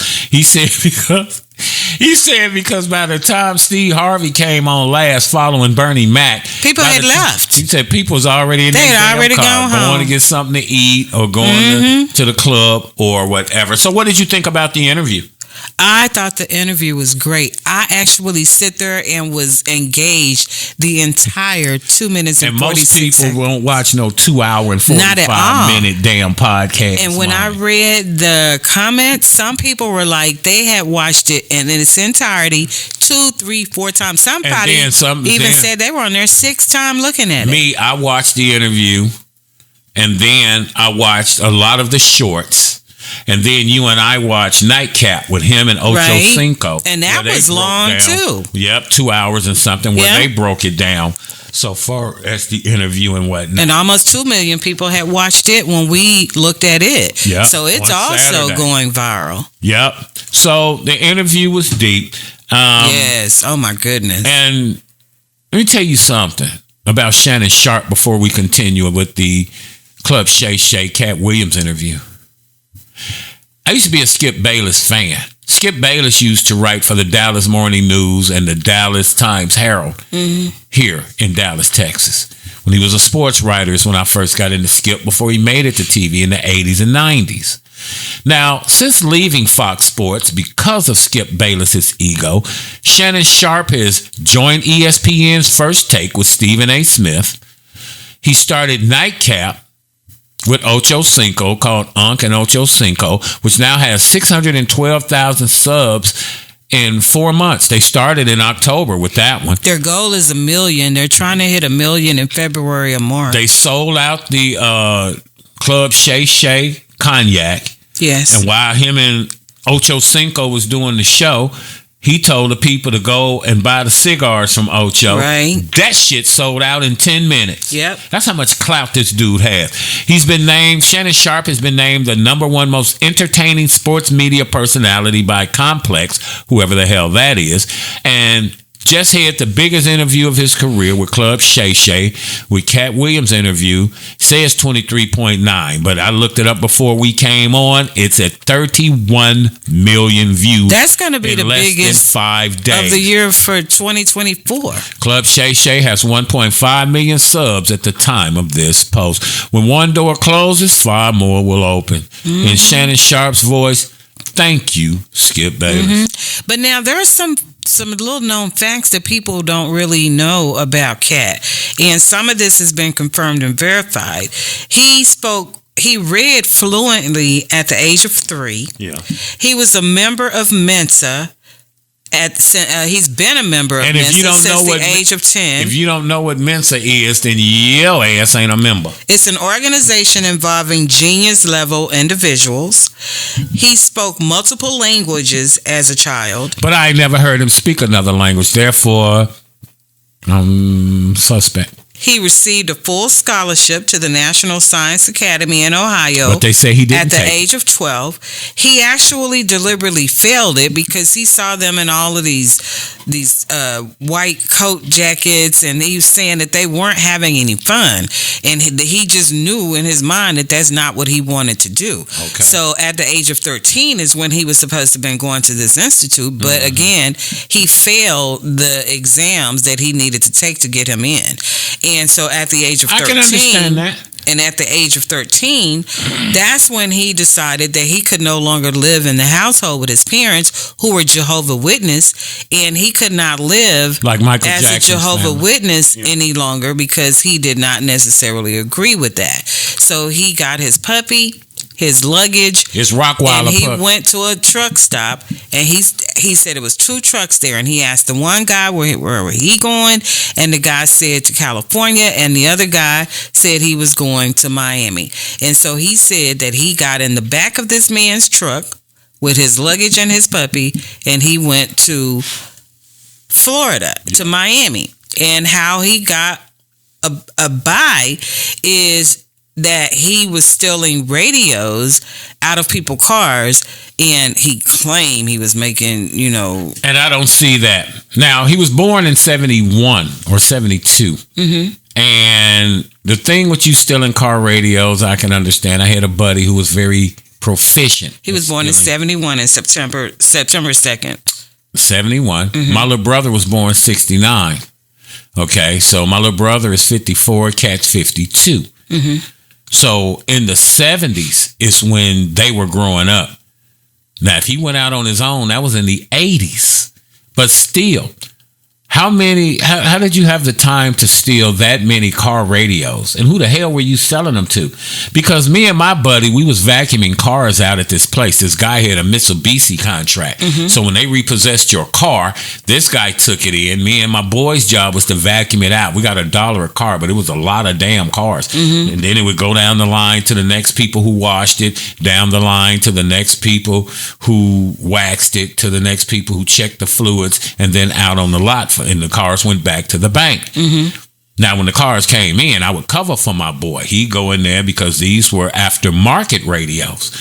Now, if you run it around... But this was around 1984 when he was 13, so... Okay, but what I'm saying, first off, you got to go find the car. Right. Then you got to look in the cars because you don't want to go in and steal a factory radio. Who the hell wants a factory radio? You want aftermarket, Kenwood, Pioneer. But again, at that point he was in Florida and Miami, so a lot of high end stuff and yeah, but it still takes some time to find a car radio. It did, but when you're trying to survive, you got to do what you got to do, I guess. $2,000. But his IQ measured at 163, which is genius level, and they say that he takes the test every 6 months just so that he knows that he's still up on his stuff. Right. And also he said that from the ages of 8 to 12 years old, he read 3,000 books a year. Yeah. Some people are kind of doubting that, but he's saying that he did, and he said they were all nonfiction.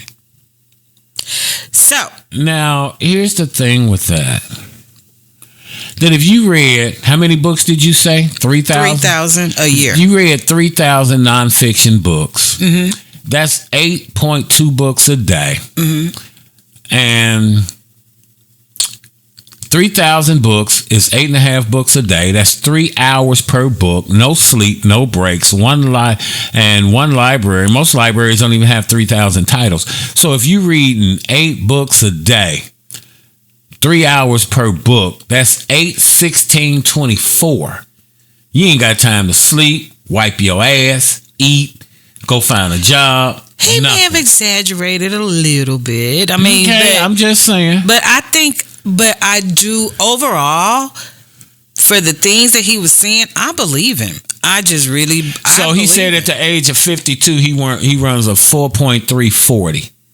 You talking Tyreek Hill, CeeDee Lamb from the Dallas Cowboys. I didn't hear him say all that. I heard him say that. And you ran a 4.3. You got to be in your teens or early 20s going to the NFL combine to run. Because Deion Sanders ran a 4.2 or a 4.1 in church shoes. And when he ran, Deion just ran right out the door, got in the limo, and took off. Okay. Now, Deion is damn near my age. I turned 63 Christmas Day. Yeah. Happy birthday, baby. To all our Capricorns. All right. So Deion's in his mid to late 50s. Deion ran this shit when he was 21, 22 years old. Cat ran a 4.340 at 52 years old. Nigga, you got to take a break when you tie your shoes at 50 years old. Well, and he stepped on a lot of toes. And again, most of the time when that kind of stuff happens, folk usually just stay quiet, don't address it or whatever. These people are coming out of the woodworks with their responses. You got Ludacris that did the impromptu rap. And everybody's that was damn stupid. But everybody's like, that was so good. That was he fucking spit them bars, and he hadn't rapped in 20 years. You never told me they didn't bust your ass cheeks, though, huh, Luda? And you nowhere in the rap did you say, no, nigga, you lying. They ain't bust my cheeks. I wasn't a power bottom. And then salute to TDJ. Then you had Kevin Hart that came out and he made 2 posts. Then he was on somebody's football broadcast on Friday. Who was this? Kevin Hart. Right. He was on somebody's broadcast on football broadcast on Friday evening, and they're saying that that's the first thing that he started doing is he started roasting Cat. And so apparently he did it like several times throughout this podcast. So his feelings are still hurt. Yeah, and Cat called him out. Cat told him he was coming to Kevin Hart's city to do a show. So we can do a celebrity boxing match. We can go one-on-one rapping, or we can sit here and we can go against each other in comedy. I'll insert that right here. I got a show at your hometown in Philly. I'm going to take my special there. On that stage, we can put whatever you want. A full court basketball court, a boxing ring, 2 microphones for a rap cipher, or you can get your dusted in comedy on that stage. But it's $1 million up for each one. That's $5 million, Mr. 28 million in Forbes. I'll be bringing mine in cash, Mitch. Bring yours however you want. And since you're not a puppet, don't bring no white people with you then. That's a $5 million bet individually. You can take it all, or you can take it part and parcel. This is the new movement. So yeah, that's what's up. He challenged Kevin Hart, called him out. Then you had Michael Blackson. His feelings was hurt. He made Michael Blackson. He made several posts. Yeah, he was like mother sucker and all kind of stuff. Yeah, he told that nigga to take off that dirty ass dashiki and take his ass. You take your ass to Africa and see how they do things, nigga. The Faison Love. They've resurfaced a video where Faison said that Cat was overrated. Yeah. So now that's trending again. Because Michael Blackson said that Cat Williams' glory days are behind him. And that he just trying to be relevant again. Well, that's not. Well, he's definitely relevant. Nobody again. ever said Cat was lying. Nobody has said he's lying. That's what I'm saying. All of these people are coming out. They're mad and everything, but not is that one Mr. Ogilvy have said that he's lying about anything. The only person that kind of said that he got it a little wrong was Ice Cube. Now, Ice Cube said that he said that everybody have their own perception of what happened with the casting of Next Friday.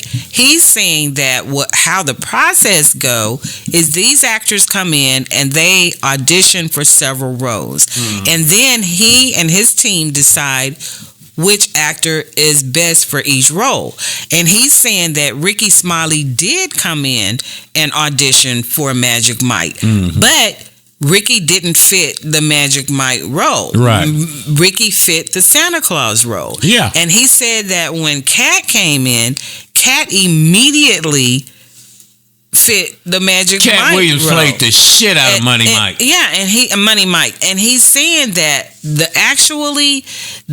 role was already written, but Cat got to embellish it. Yeah. And he's saying that it was a small role, but he said Cat delivered. He said every day that Cat came in there, Cat was on the money, and Cat was like just blowing it out of the shit water. out of Money Mike. So so they kept expanding the role, and so that's how we ended up with what we ended up with Money Mike. And between him and Ricky Smiley. Right. Now, do you recall him speaking negatively about Ricky Smiley's son?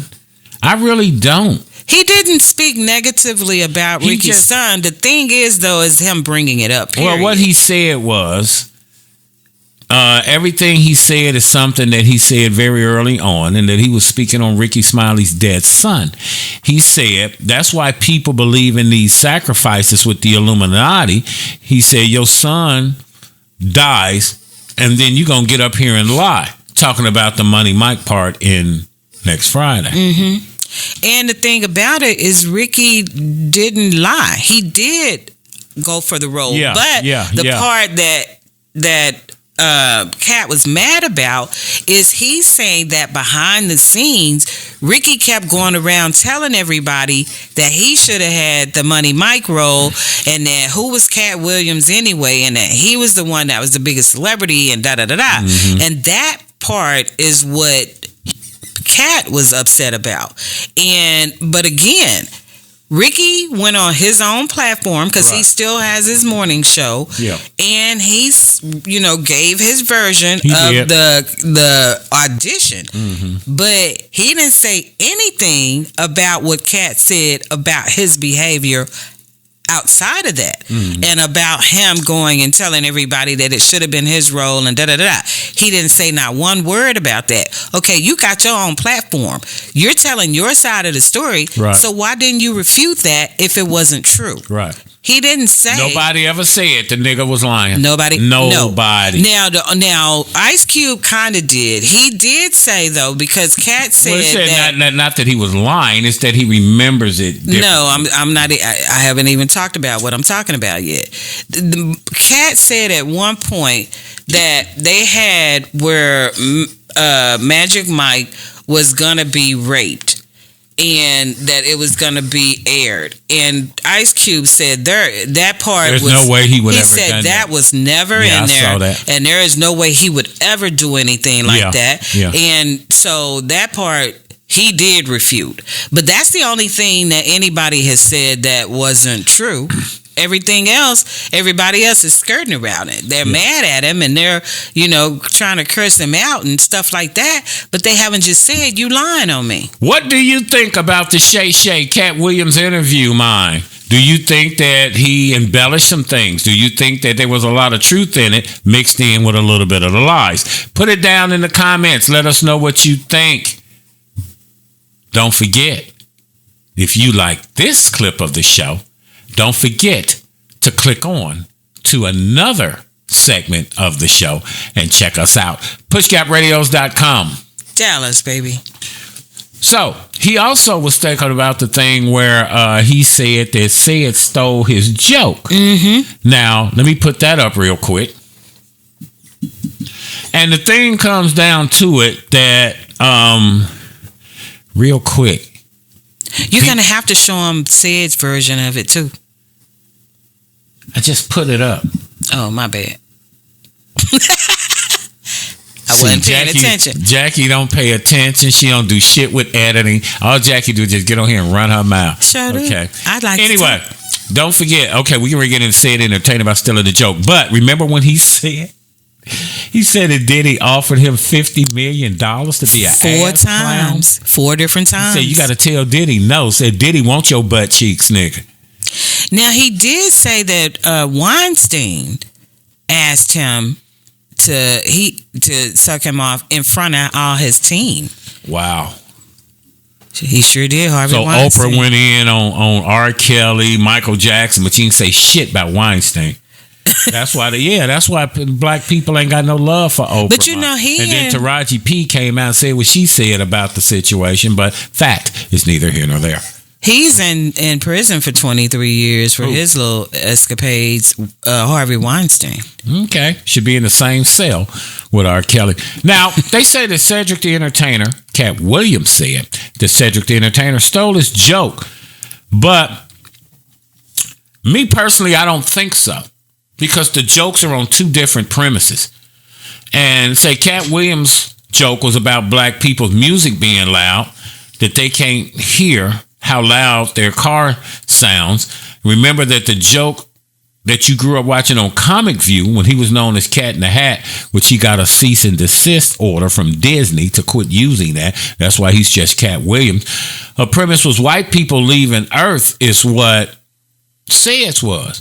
Cats was about niggas just driving around in the hood. Seds was about white people leave Earth to go out into space, and black people follow them in a spaceship. But if you look at them pumping their feet, putting their hand up in the air, and but how many different variations can you give of a nigga driving a car? You're not doing those exact. He was mirroring him. You're not doing those exact. You just saw the video, but you're not doing those exact same movements by accident. Because he said said it came to see him at his show. Yes, and that's where he stole it from. But I understand that, but I just don't believe. And they apologized for it. I think that Sid took the basic part of it and redid it. And then you got to hold P. Diddy liable too, because P. Diddy was the remix king. And why did you apologize for the joke if you didn't steal any of it? Yeah. What are you apologizing for? But then yet, after you didn't apologize for it, you're still going to use it as your closing. But isn't that black people's mannerisms when they drive? They leaning, hand over the steering wheel, music bumping. There is no way you're doing the exact same everything. Nigga, that's how niggas drive. What other way can you do it? You don't get in and pump your foot. Do you get in and pump your gas? Or pump anything in the car? Back in the day, you did. You had to get the gas to the carburetor. That's some BS. Back in the day, you had to. You don't know. Him and Steve both. You had to pump the gas and then start the car. And Steve was accused of stealing a joke from Mark Curry, as well as they say he stole Mark Curry's whole shit. I was going to say, except Steve wasn't the principal. Steve was a music teacher. Right. What's her name on the game was the principal. Regina. Yeah. Wendy Raquel. What's her name? Yeah. But again, you take the same premise and you change it around a little bit. And that's all he did was just change it around a little bit. But everybody does that in music, movies. Look at movies today. All movies are either trying to do remakes of old shit. There's no creativity. Now, again, Cat Williams' deal was niggas driving around the hood. Sed's deal was niggas in space. And to be honest with you, I did like Cat's deal, but Sed's shit was funnier to me. Because when people get ready to go in reverse in their car, they give a man his credit. Don't act like you was the originator of it. I wouldn't do that. I would give him a shout out. But that's what I'm saying. Did I give a shout out to the guy that I got the Michael Jackson story from? That was Nino Brown. I have no problem letting you know where I got the story from. The story was interesting to me. He did it 9-10 months. So then he wouldn't have been talking about you. That was his whole thing. Yeah. He was like, Steve, And Cedric had apologized to him. Yeah. And then 10 years. What's Steve apologizing for?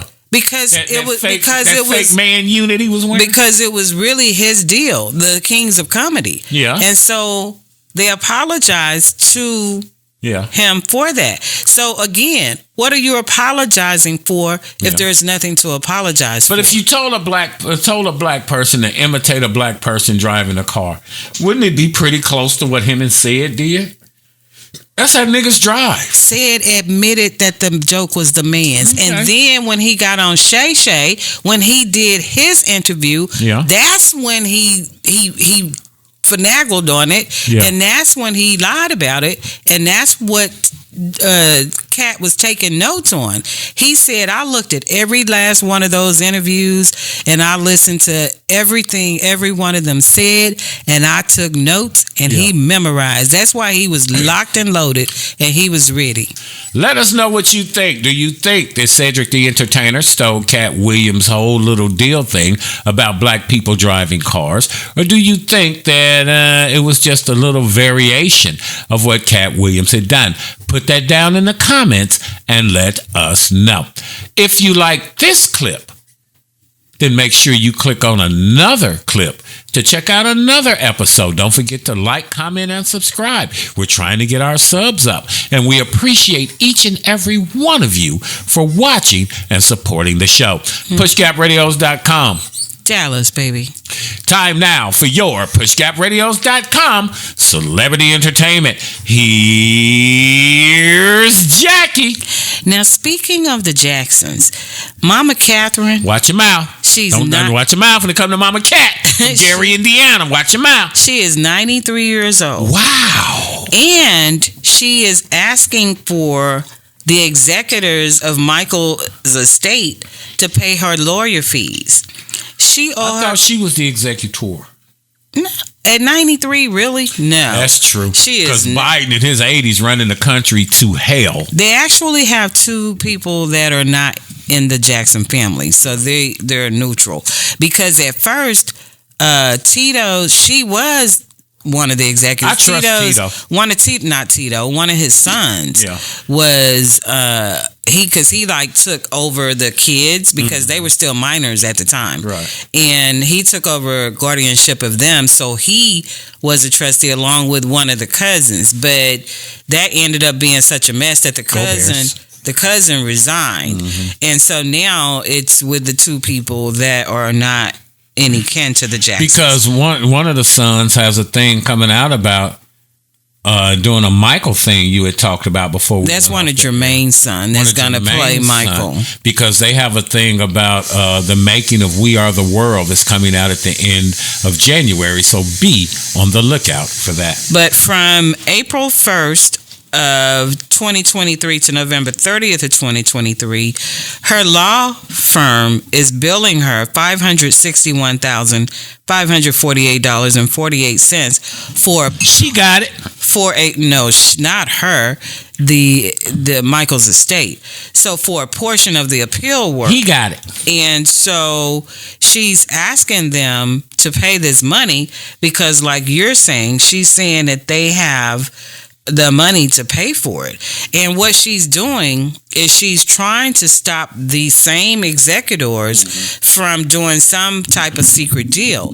And this is not the first deal. Secret deal so they can keep Michael profitable. Yeah. But the thing is he's that one of the biggest earning dead celebrities on the planet. Exactly. But the thing is she's been fighting them every step of the way.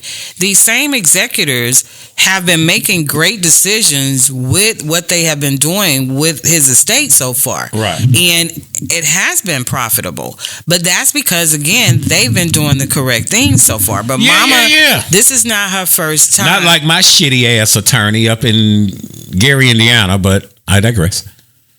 But this is not the first time that she has filed suit against them. And so, the thing is that is she too old and she's too old fashioned and not realizing that, with change, some things need to happen and she's just pretty much just wasting money by filing these lawsuits. And But it's like they don't have to worry about that too much longer, because I'm sure this lady is not the one that's behind it, because again, how coherent is she or cognizant? I'm sure somebody else is behind the scenes that is trying to put her up to this part. But it remains to be seen as to whether or not they're going to pay for it or not. Then Jermaine Jackson. You know, the law that in New York that they had where these people had a certain amount of time that they could go back so many years and they could file these lawsuits for these sexual harassment. Somebody touched you on your booty in 1968. That's 98, 2008, 2018, 2023. That's 35. So, what was you? Why you did? Yeah, so they can do all of that now. And so there's a law right now that's currently in effect where people can do the same thing in California. Okay, because it started out as a New York law. Right. It was a New York law and it expired. That's why everybody started coming out at once in New York, because it was about to expire. So that one has expired. Right. But the one in California is still existing. Mm-hmm. And this lady had come out on Jermaine Jackson, and hers is from 1988 against Jermaine. And so it is going to be, again, another one of these ongoing things. But it's like, lady, have you not seen Jermaine doesn't have any money? He's been having to get money from his mama. From Mama Cat. Yeah. Now, one thing Michael did do as far as his mom goes, though, he did, even though the 3 children, everything was split evenly with the 3 kids, he did set up a trust where his mom was to be taken care of for the rest of her life. Then how did he know he was going to die before his mom? He signed a contract with the devil and sold his soul. But anyway, so more than likely, if Jermaine end up having to pay some type of restitution or fines or whatever, I'm sure, again, his mom is going to have to come to his rescue, because even though the Jacksons have been doing a little touring, that sucks. They're not making that much money, I'm sure. If Michael ain't there, it sucks. And so his mom is going to end up having to help. Mm-hmm. Also, she pays LaToya's bills too. Well, I'm sure she paid quite a few of their bills, because at one point, the daughter-in-law that was once married to both Jermaine and to Randy, and have kids by Jermaine and Randy. She lived at the house. Her and those children were living with Catherine. Now, the kids ought to be grown now, but that still doesn't mean that they are out on their own. They could still be living with Mama Catherine. Easy money. Who knows? So I think she takes care of a lot of the kids and grandkids here and there.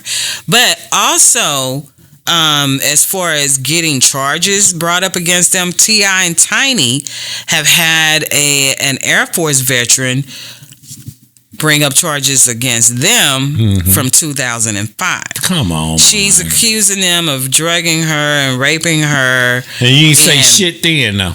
Well, nope. But she, again, is in California, so she's trying to get on this same law. Should be a statute of limitations on shit like it this. Normally is a statute of limitation, but they keep coming up with these special laws that's lifting the statute of limitation. It's all bullshit. And it's letting these people go back like 30, 40 years, and they're able to go back and to do their accusers now, because now people are more comfortable with coming out and going against their accusers than they were back then. Back then, people were just getting crucified if they tried to bring up anything like that. But the time should be over with, man. Come on, 1960s, 70s for Bill Cosby, and then now here you come. What you say the year was for Jermaine? Jermaine was 1980s, 85 or 88, whatever the hell it was. Yeah.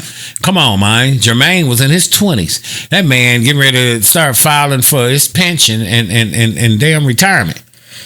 Well, and two, if they had never put themselves in a situation like that, they wouldn't have to worry about things like that either. I understand that, Jackie, but my question becomes this: how do you prove that? Well, it's 1971. Now it's 2024 or 2023. Well, apparently they don't have to approve it. Then I can go say my pastor touched me. You probably could. I'm gonna if do you that. were in California or, well, not New York now, but California, you probably could.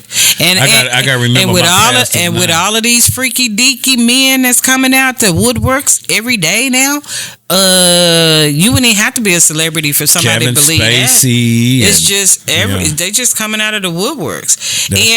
And Moonves from CBS. Child, it's just too many. But NBC has hired Snoop for the 2024 Olympics, which I am not surprised, because when he and Kevin Hart did that shit on the Peacock, Winter Olympics on Peacock, that shit was that off was the chain. hilarious. That I was looking more forward to their commentary than I was the actual that sports shit was themselves. hysterical. I got to give you that. Oh my goodness, Jackie found that when it turned me on funny. to it. After each Olympic event, Kevin Hart, Snoop Dogg would come on. You know that Snoop was high as giraffe booty. And that's the shit that they did made it not just relatable, but the shit was funny as It's hell. so funny. So I'm glad they picked it up again. Yes. So what he's going to be doing is he's going to be a special correspondent for the 2024 Summer Olympic Games in Paris. And not only will he provide his distinctive take on the competitions like he did for the Winter Olympics, but he's also going to visit the famous landmarks and interview the athletes. So this is going to be epic. I just can't wait. Now I'm surprised though that Kevin is not going to be there with him, but Snoop can handle it all on his own because he was just too funny. They'll probably toss somebody else in there. Kevin was good with it. They made a good team. Yes, they bounced off of each other very well. Like you and I. Yes. Except when you look at me crazy when you're doing your entertainment report because I got something to say. It ain't that I'm looking at you crazy while I'm doing my entertainment report while I have something to say. It's just I'm looking at what you're doing with this microphone over here, and I'm looking at that. What you mean? I'm talking to you. This your segment. I know, but I've never seen you do all of that. Okay. And then I'm looking at the Palmer Sun and I'm thinking, why you telling niggas what I'm sipping? You telling all your other business, so that's true. And like they not smart enough to know that there's something other than tea in that glass. This is Arizona iced tea. Yeah, right. They know daggone well you're not just sitting there sipping on no tea. I'm still celebrating my birthday till the end of Capricorn season, January 19th. But anywho, happy birthday, Capricorn. Neil Long Yes. and Ime Udoka, though, he cheated on her, and it may have been a little cheaper to keep her. He's gonna have to pay her. He wasn't married to her. No, he wasn't married to her, but he got a child by her. He was engaged to her. So he should have been married to her. Don't mean shit if you ain't got a ring. He have to pay her a monthly child support of That's my kid. $32,500 a month. I'll pay it. That's my kid. He don't have no choice but to pay it. Okay, I ain't got to pay you alimony. I wasn't married to you. She didn't ask for alimony. She makes her own money. She just asked for money to help take care of his child. I'll take care of my kid. And so he is $32,500 worth a month. I'm gonna let you get that. And he's 12 years old, so he got quite a while to pay. And she can also get a raise every year if she go back and she so asks for one. Depending on how much money he making. He's making over $500,000 That's a month. now. A month. What if they drop him down to assistant coach? Oh well, pay me my money. House burned down. Fuck you. Pay me. He gonna pay her something. Whoopi Goldberg denies the rumor that she was on that Epstein flight log. She was there. She say she didn't go anywhere. Is her name on the list yet? She hadn't been there. This is what the deal is. How come we didn't get the names? Because we wasn't doing Epstein. Okay. If you let me get to it, I will give you some of the names. Hey, I'm just go ahead, Jackie. Don't get ahead of the teacher. If you let me do my report and listen, you'll get it. How would it change your life if I punched you in your forehead? Boy, we going to jail. to the hospital, or to the movie. That's all I got to say. One of them three. A, B, or C. Damn story. Or maybe all three. All the above. But anyhow, she said that she hadn't been nowhere. She don't know why this man, Epstein. Lies. That she hadn't been on no plane with Epstein. Lies. And she had not been on any To the island. Lies. And Whoopi said that's just not true. It's not true. It's not true. Them people kept but the thing list of them people. is they're saying that there are several lists out exactly. there that are not real lists. People have come up with their own list. I did get a copy of the real list from the chick, and it's in jail. Ghislaine. But there were 90 names on the list, and the Bill names that you would be familiar with is Ghislaine Maxwell. That's the one who actually helped him get these young girls and take them to the island. And the thing is in case for those that are not aware of what the situation is Jeffrey Epstein had this private island, and he and these exclusive friends would fly to this private island where Ghislaine and some other women had helped him recruit young underage girls. Freaky deaky. That they would fly to the island. These girls would be given drinks, drugs, and a little bit of money. Sexual things would happen, and yes, they would be paid. But on the list again was Kate Blanchett, Naomi Campbell. Naomi was there. Bill Clinton. Oh, we know Freaky Bill was in the house. David Copperfield. Yeah, David was making his Joe Louis disappear. Cameron Diaz. Cameron was there. Leonardo DiCaprio. I believe Leo. Al Gore. I know Al was there. He said it was climate change. Stephen Hawking. Yeah, he couldn't get out the wheelchair. He just wanted to watch. Michael Jackson. Michael Jackson just wanted to watch. George Lucas. George Lucas was trying to see what he could film. Kevin Spacey. Kevin Spacey was trying to look. Donald Trump. Trump was there to do everything, get pissed on and some more shit. Bruce Willis. Bruce Willis was freaky deaky. And Andrew Albert Christian Edwards, Duke of York. Sound like the Prince to me. I know that nigga was there. He's been quiet. Hell yeah. He has been quiet. But now they're saying, though, now that this list has come out, now he's going to have to come back out of hibernation again. Because, you know, the queen, because this happened before the queen passed away. Yeah. And between the queen and now the King Charles, they got this man. King Charles was there, I believe. No, he wasn't there. Nigga was there. Only the brother. That's why they got him, snatched him, and you haven't seen him. The only time you've seen him since then was at his mom's funeral. You haven't seen him nowhere. You want me to tell you where he at? Underground. He lived next door to Russell Simmons. Him and Russ neighbors. Russell went to Dubai, and you have not seen Nathan. Russell is over there doing his yoga, honey. Rubbing them damn beads. Yeah, Russell said he doing his yoga, and he not coming back over here. They charged Russell with that SA, and he was like, I'm out of here, and have not been back. Nothing. And speaking of weird relationships. Yeah.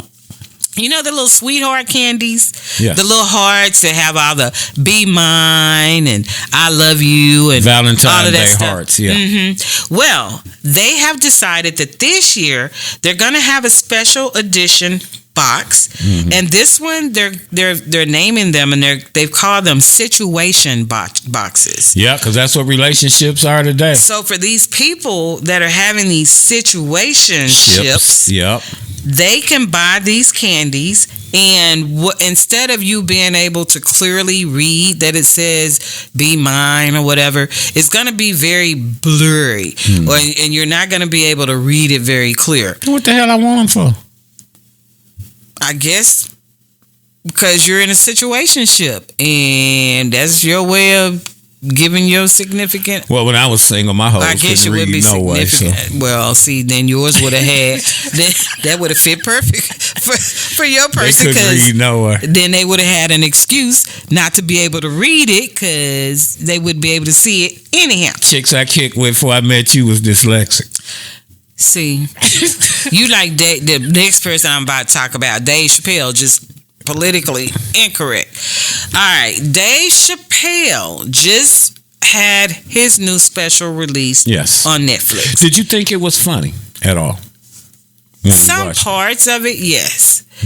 He goes Dave is a genius. Far to me. Yeah. He is a genius, but there's just some things that are just not funny. Being a bully to me is not being funny. Being a bully is comedy. When you talking about somebody that have a debilitation that they can't help. They thought it was funny. The nigga in the wheelchair was laughing. Everybody doesn't know. The reviews that I've read, the majority of people is just the opposite. The majority of the people did not like his comedy, and some of the folk are saying that he's gotten to a point where now all you're seeing him do is talk about trans. They're saying that he's beginning to talk about trans a little too much. That shit and funny they're to saying me. that people are beginning to speculate as to whether or not he has some things that he needs to get off of his chest because he can't seem to leave it alone now. Probably because a lot of people come up to him and email him and DM him and talk a lot about it. So and then he's talking about the disabled people and them niggas was laughing too. Well, but again, when you're doing those comedies, of course they're laughing. I've been to a taping of a show. They tell you do all of this, the laughing tracks they get before. But not at a comedy show. Ain't nobody there telling you to laugh. You go down to the Majestic Theater downtown Dallas to a comedy show. There's no one putting up signs telling you to laugh. At You either laugh some or you of don't. them, at some of the taping, the special tapings they do. Taping here, you paid for a ticket to come to. This ain't some shit you came to for television. At some tapings they do. You could tell some of them are laugh tracks.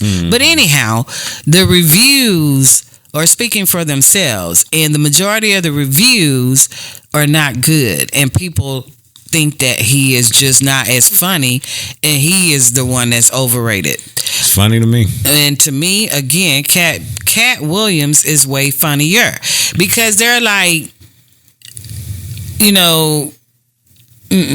it's subjective. It is subjective. It is very. I'm not saying that he's not a good comedian. Not saying that he's not funny, and that he can hold his own. Yeah. It's just talk about something else. You could be funny without bullying a certain group of people. Yeah. At some point, you've been there, done that. Okay, move on and do something else. I can see that. I can understand that. Yeah. Vanilla Ice is Ice baby. He's catching flack for what? Because he performed at Mar-a-Lago for New Year's Eve at Donald Trump's New Year's Eve party. Oh, she should get a standing ovation. Trump 2024, baby. And they're talking about it was him and a Teenage Mutant Ninja Turtle also performed. I don't know. I guess we'll have to go look that one up. I don't know the Mutant Ninja Turtles, so I wouldn't know. Oh, I thought you knew him. You had on a costume for Halloween. I don't know. But they're saying that he performed Ice Baby. I'm gonna have to go find One-hit wonder. You know there had to be a video somewhere of Trump dancing to Ice Baby. I've got to go find it. Yes, but in 3 of the movies that is supposed to be on the watch list of movies that you must watch in 2024 is Lift by Kevin Hart. Yep, still in the goal. Featuring Kevin Hart. The release date, again, like you said earlier, is January 12th. Right. The Bob Marley. Yeah.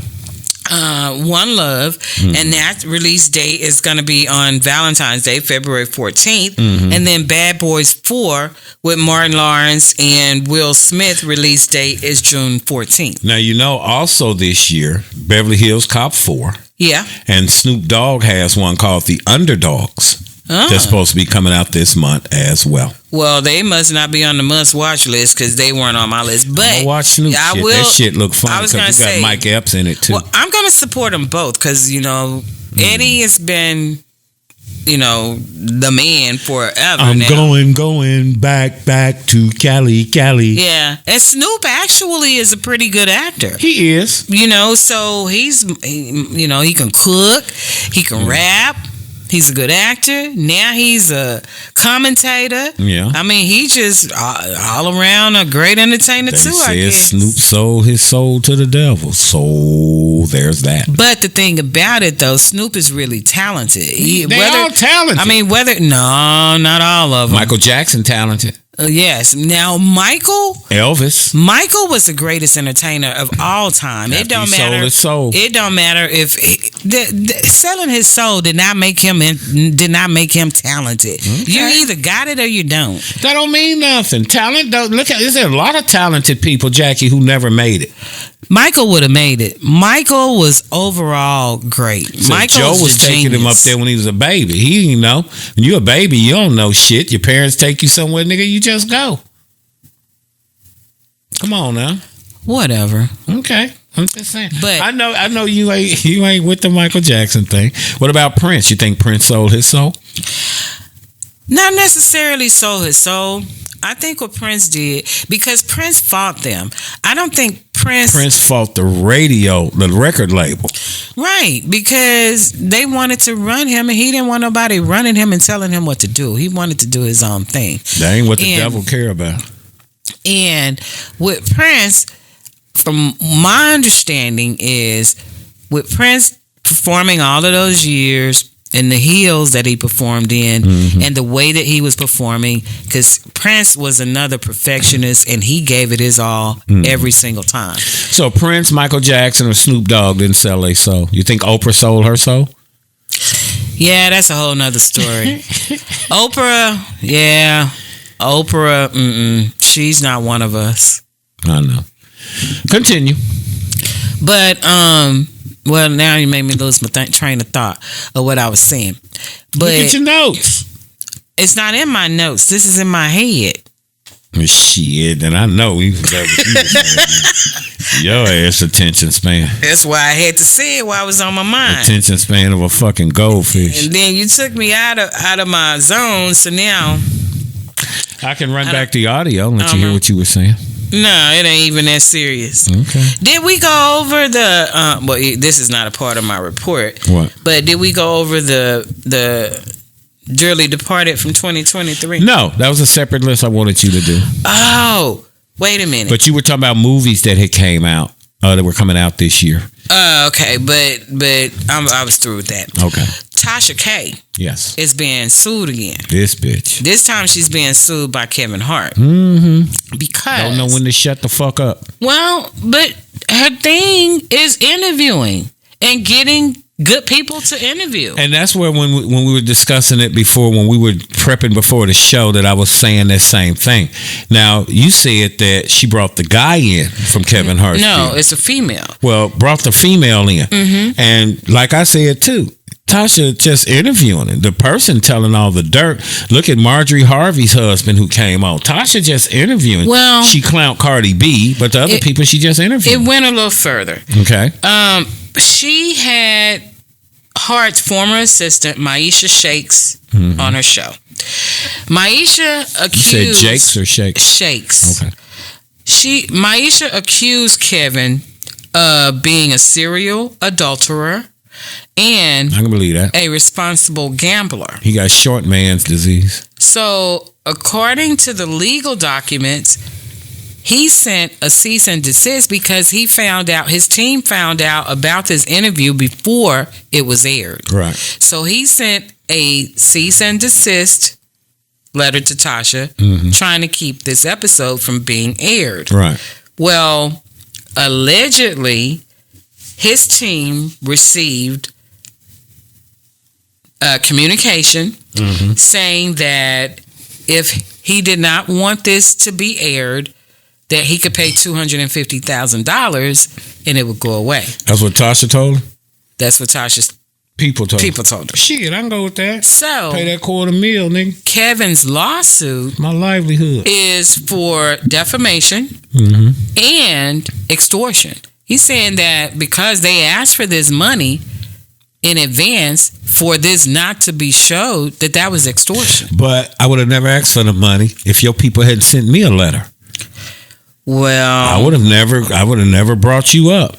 Well, social media is now clowning Tasha K. Okay. And saying that she not going to be satisfied till her butt is locked up somewhere. But she just interviewing somebody. They the one spilling the dirt. But she tried to extort money out of him. You sent me the letter. She tried.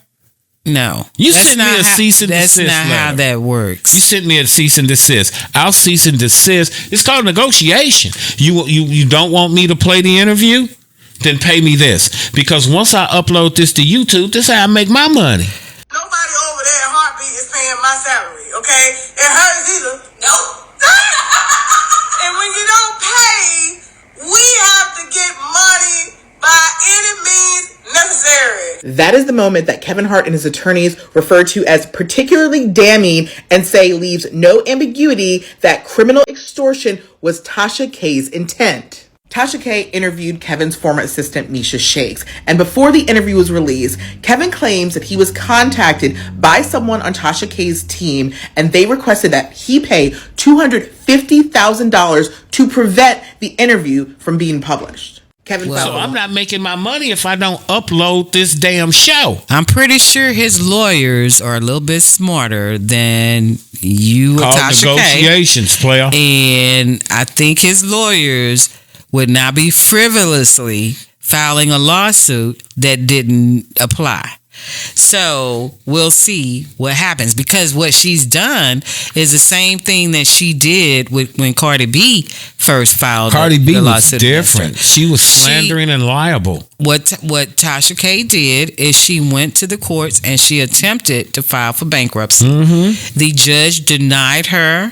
case and she was not allowed to file for bankruptcy. Here's my thing. So this time she's gone back to the courts and she's trying to file for bankruptcy again. But here's my thing, Jackie. What? When she was talking about Cardi B, she was on there by herself. This here is an interview with another person that's telling you the dirt. I'm not getting on here saying Kevin Hart did this, Kevin Hart did that, Kevin Hart did this. This person is saying that. Then your lawyer should be telling that person, hey, you need to asked her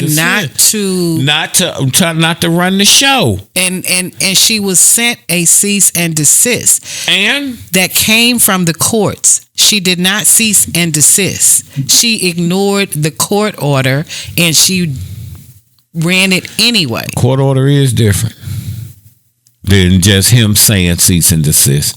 If a court order told you, now you got to abide by the rules of the court. And she did not. Okay, well, this is how I make my money. Well, I don't think the court is trying to hear that if they told you to cease and desist and you did it anyway. That's exactly what happened with her going through that case with Cardi. She kept, throughout the case, there was things that she was told not to do. True. And she was doing it anyway. But she was a lone wolf. She wasn't interviewing nobody. She was just making up shit about Cardi B. No, I'm not talking about that. I'm talking about during the court case. I understand that. She was told certain things she was not to do, and she was doing it anyway. But she didn't interview nobody who told her these things about Cardi B. She herself said this shit about Cardi B. You're talking about something totally different. I'm talking about what the judge told her not to do. Nobody give a shit about the judge. You see that judge who got jumped on by that black dude who dove over the bench to beat her ass? Nobody give a shit about the judge. Apparently Tasha K should have. She should have. Because $4 million later that she got to pay Cardi B now. Yeah. And then Cardi want her money too. And then she sure do. And so now you got Kevin coming after her ass, and she already got a track record with Cardi. He's gonna win his as well. Because again, the judge told her ass to cease and desist, and she didn't. Maybe somebody else uploaded the show. Whatever. It's in her name, so she gonna be responsible for it. Her husband gonna do just like he did the last time. Let her take all of that stuff. You said because it's in her name? It is in her name. PushGapRadios.com. It's the Jackie O Show.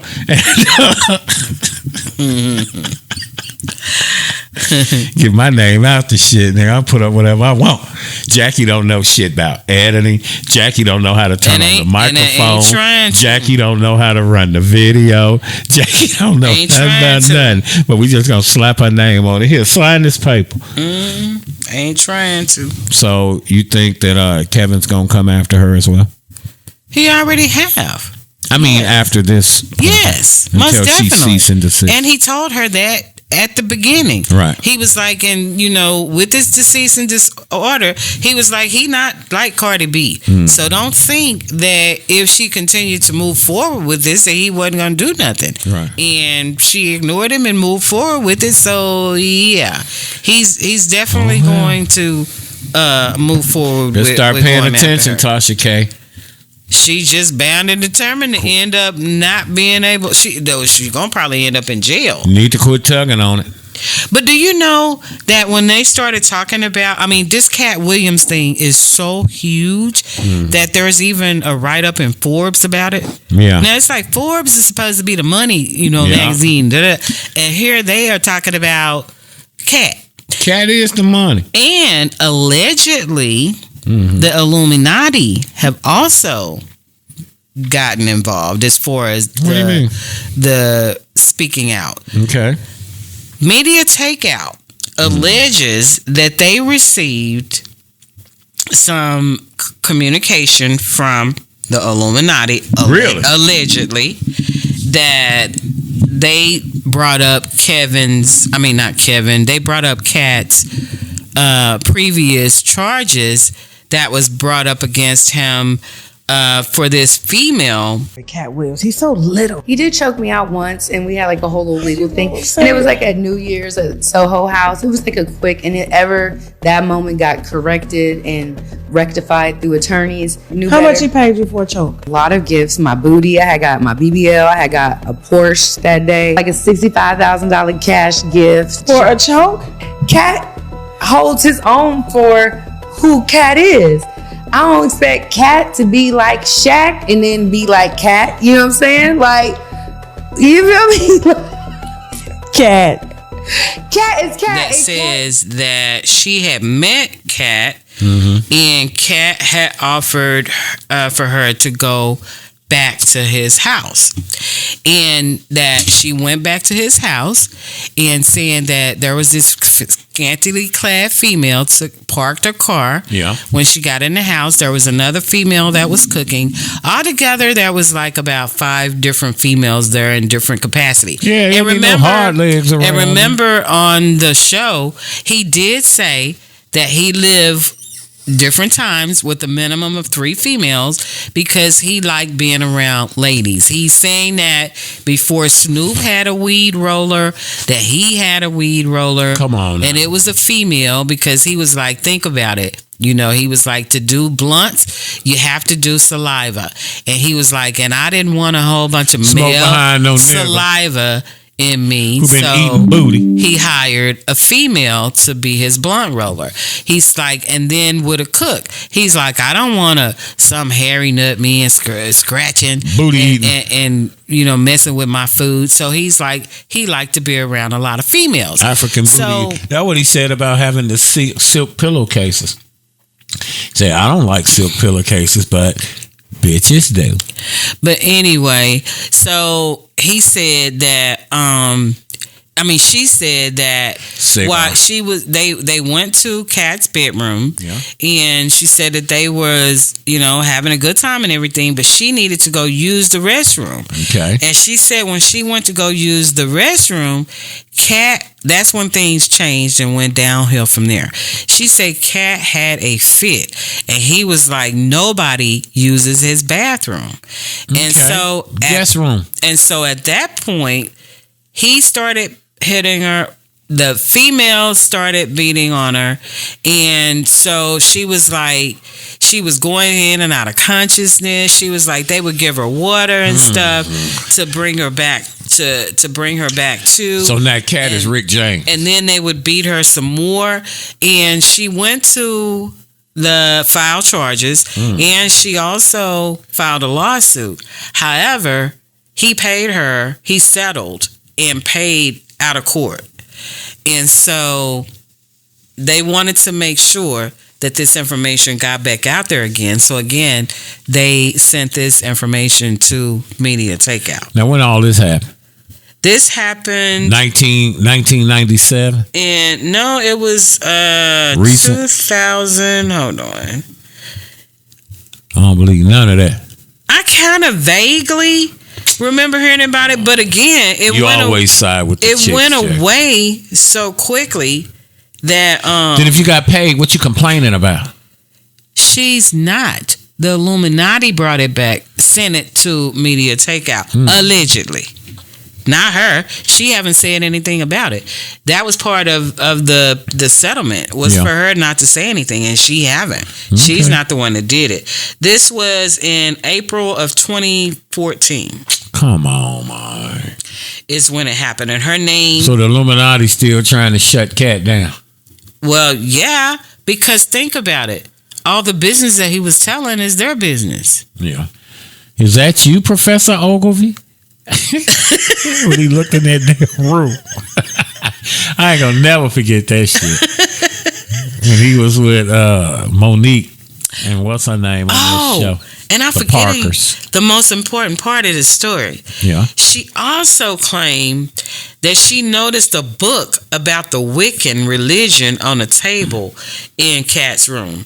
Okay. And for those that don't know, Wiccan is a religion influenced by pre-Christian beliefs and practices of Western Europe that affirms the existence of supernatural powers. Cat said he read 3,000 books. Such as magic. The man reads. And of both male and female deities who inhere in nature, and that emphasizes ritual observance of seasonal and life cycles.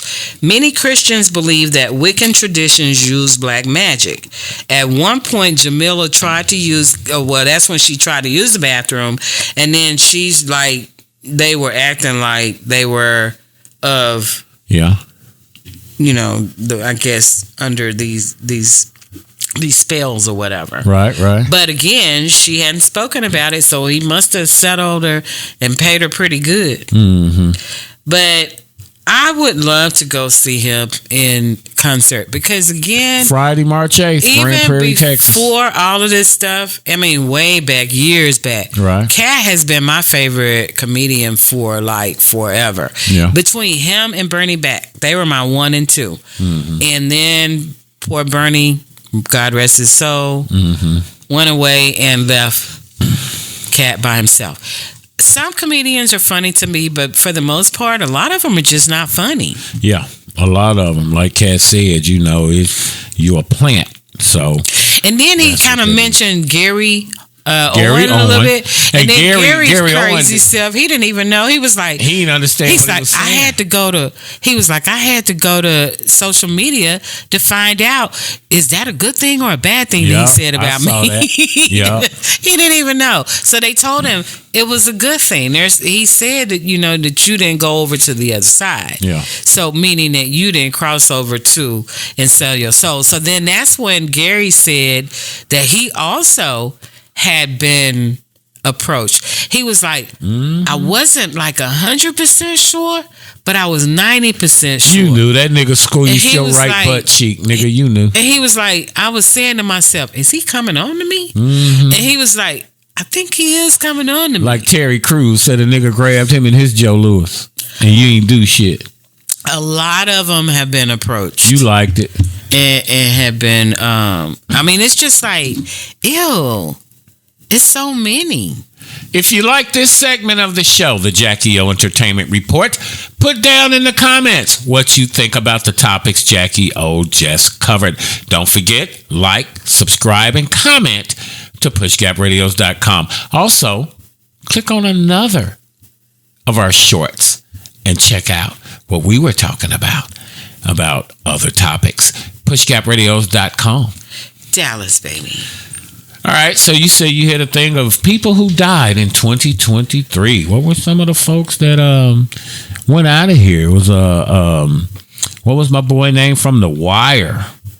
I was sad to see him go. Oh yeah, he's on here. I think. Yeah, he's there. I can't say his name right now, but he played one of the police detectives, tall, skinny black dude, and I know you're gonna call his name, but yeah, a lot of great people left here in 2023. Life is short, man, and now that's one thing I do have to say about Cat Williams.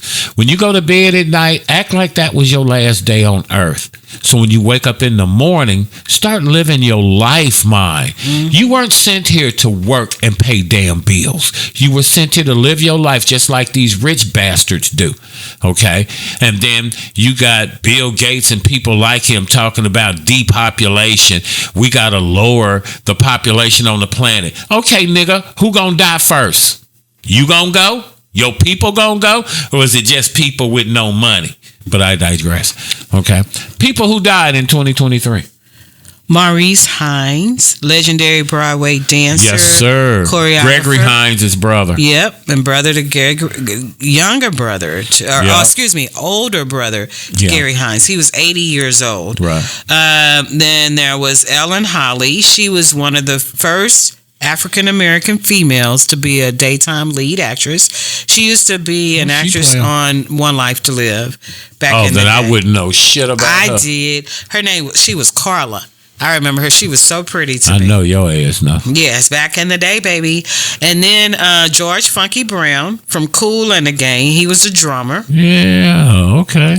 Yeah, he died from cancer. Mr. Richard Roundtree, and we all Shaft. We did a show on John Richard Roundtree. So go through our videos and take a look at the short we did on Richard Roundtree last year. Yep, Rudolph Isley, one of the famous Isley brothers. That's right. Zolika Mandela, granddaughter of Nelson and Winnie Mandela. Yeah, she passed away at the age of, well, it doesn't say, but I believe she was in her 50s. Yeah, once you pass 40, your ass done lived a full life on this planet.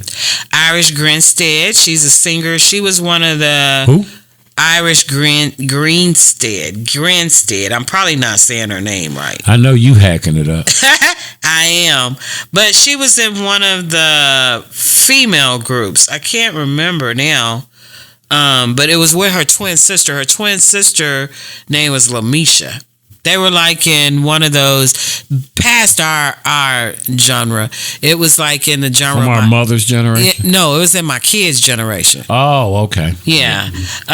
Then the former NFL wide receiver Mike Williams, Brandon Hunter, who was a former NBA player, American sailor. He was one of the first African American, like for real sailors. Mr. Bill Pinkney. Okay. Rest in peace. Ron Cephas Jones. He was an actor best known for playing William Hill on This Is Us. He passed away at the age of 66. I'll probably remember if I see him. I'll put up pictures as we go along through here. I was going to say, if you saw him, yeah, because this guy has played in a lot of things recently, so you most definitely would have known who he was. All right. Clarence Avant, known as the Black Godfather to the world of entertainment. Yep, that's when I showed you that on YouTube, and you asked me who was this guy. He was the guy who turned a whole lot of folk on and put them on. And it was a boring documentary, but I got enough to get the gist of who the brother was. Very deep brother.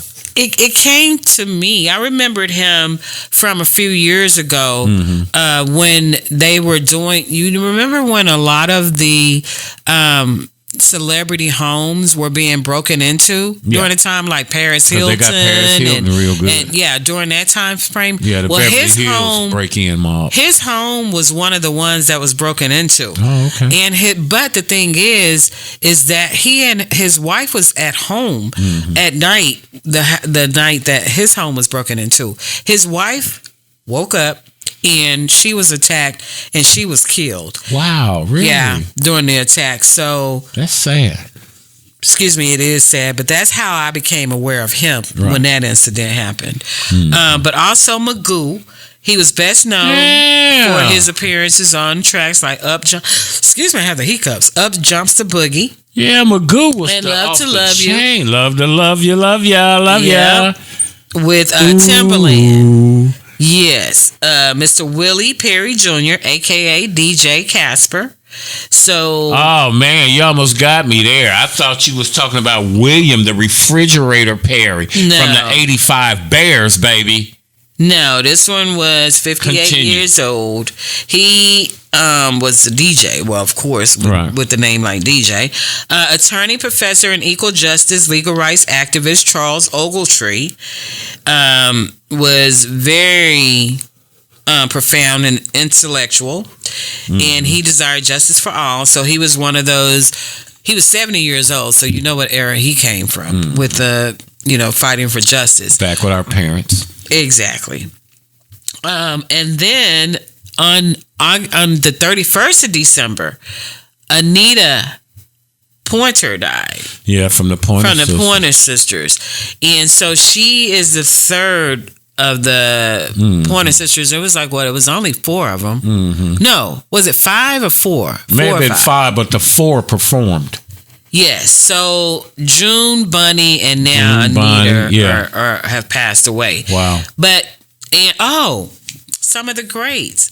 Harry Belafonte also died. The great Harry Belafonte, may he rest in peace. Yes. Daylight come and I wanna go home. We lost Jim Brown last year. Yep. We lost Tina Turner. Yep, Tina, rest in peace. Last year.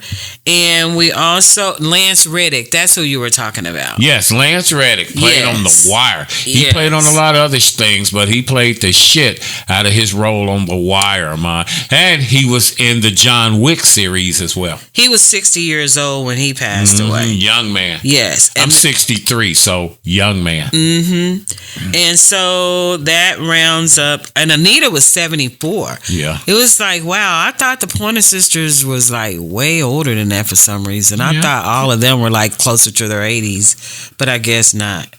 But her sisters, June and Bunny. June died in 2020, and Anita died in 2003. Don't say when Bonnie went. Bunny died in 2020. You said Anita. No, I said Anita is the one that died December 31st. Oh, 31st. Okay. Anita died in, Bunny died in 2020, and June died in 2006. If you're not confused, your ass ain't paying attention. But that has been my entertainment report. That's the Jackie O Entertainment Report. Let us know what you think. Would you date a celebrity? We'd like to know that. Beans and Baloney. Please go check that out on TikTok. Just type it in. Cute. You will find that, okay? What's cute? That song. With that Yeah. Happy New Year to one and all. Happy birthday to my Capricorns. Let me know, are you Team Shaq 1 or Team Jackie O when it comes to finding $1 million laying in the middle of the street? Because we not going to jail, y'all. I'm taking the $1 million. Okay. Jackie trembling ass. I'll spend some of yours after we make sure everything's all good. Give it to me. I'll tell them I found it, the whole 9. But they'll never know I got it.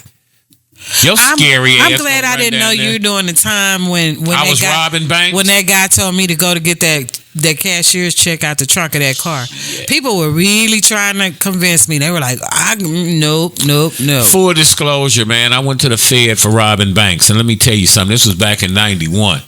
Okay. It's got Ben Franklin's face on it, but it got my name on it.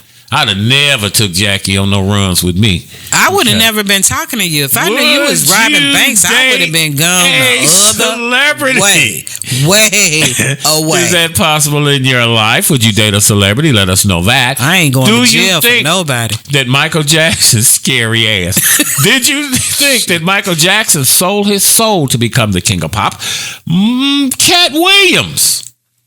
Do you believe everything he said, or do you believe a majority of the things he said? Let us know in the comments. Never average, never mediocre, online, on point, and on the money. Pray until something happens. God always provides. At pushgapradios.com, the power is in the name. Let me show you our Christmas tree. I want you to explain what we got going on here. Jackie supposed to took this shit down this damn weekend, okay? I love my decorations. But I'm leave going to them take up the all camera and year. show it. Jackie's going to explain to you what we got going here. So tell them how we found the tree. We went to our favorite secondhand shop. Yes. And because I wanted a new tree because I couldn't find all my pieces to my old tree. My husband was great with pulling out my buckets for the most part. But y'all, I have so many buckets and a lot of Christmas. Am I doing it right? No, I don't see anything. It's frozen. Oh, that's because I disconnected. And so I have a lot of Christmas things. Well, I can only find one piece of one of my trees. And I was bound and determined I had to have a tree because we're in our beautiful rental house. And I wanted to decorate for Christmas and for my husband for his birthday. So we was walking around and I saw this one tree and it was like $30. And I thought, that's cute. So let's pull the tag and let's go on and get this one. Well, then we kept walking and we turned the corner and oh my goodness, it was like this tree was like, whoa. And so that nigga said, what? So we looked at this tree and it said $125. $125 yes. Or $99 cash. $100 cash. So it was like, we have that. We could do that. Yeah. Go run to the ATM, get some cash, and let's do this because there is no way we're leaving here without this tree. The tree was so big. Plus, I had other stuff that I had grabbed, like these Christmas plates, like some of the ones that you saw behind my husband during the show, and some more things that we had gotten. So when it came time to go around the little building to pick up the tree, well, it was the box said $800. Y'all, we got an $800 tree for $100. First of all, that was my first moment my second moment of big excitement. And so then it was so big that the box wouldn't fit in the car. Well, then we had to make arrangements to go back to pick the tree up. Clifton, or Shackleford one, went to go and to pick up the tree. And when he came home, the tree was just like not in the box. He said the box still wouldn't fit. So they just took the tree parts out and put the tree parts in the car. But at that point, I didn't care. I was just glad to get it home. I will have to buy a specific bag for my tree. Because he was talking about putting it away in trash bags. No, you're not putting my $800 tree in trash bags. So we will be buying a real Christmas tree storage for a big tree, and we will be doing it that way. Did you show him the tree? Yes, the tree was on there. That's what I told you to look at. You be bullshitting. And then so that's what we had. After that tree was made, did you show him the other tree? I couldn't. It's not long enough to fit. Okay. Well, we'll probably have to put in the comments. We'll have to put some of the other pictures of some of the other decorations because that big tree was one. I'll do the picture. That was one of 3 trees that I did. Yeah. So we'll do the pictures from Facebook. And my angel, and then the little trees up there. So yeah, we'll show you the different things I made because in addition to being a co-host on the radio show, I'm also a crafter. So I do a lot of crafting. Well, that's what that is. Happy New Year's to one and all. Thank you for logging on and checking us out, Okay. Again, be sure to check us out every week on the making of pushgapradios.com. Don't forget to like, comment, and subscribe. Mm-hmm. And share. And share. And we thank you guys. We thank each and every one of you for making our world a part of your world. Jackie O. Thank you all again. Like he said, please like, comment, and subscribe, and be sure to come back next week. So, because we're gonna have some more good hot topics. 2024 is gonna be a good year. Yeah, it's gonna be a great year, mine. We got paid from YouTube. We got paid from YouTube, and what we were sipping on YouTube bought the liquor. No, I know what we was sipping on. What I was sipping on. It's still Capricorn season, but we want in 3 months we made money from YouTube. Now we got to get our subscribers up. We trying to get a plaque. So if you're watching this, help us get a damn plaque. Pray until something happens. God always provides. At pushgapradios.com, the power is in the name. Thank you for hanging out. Pushgapradios.com. Dallas, baby. And we're out.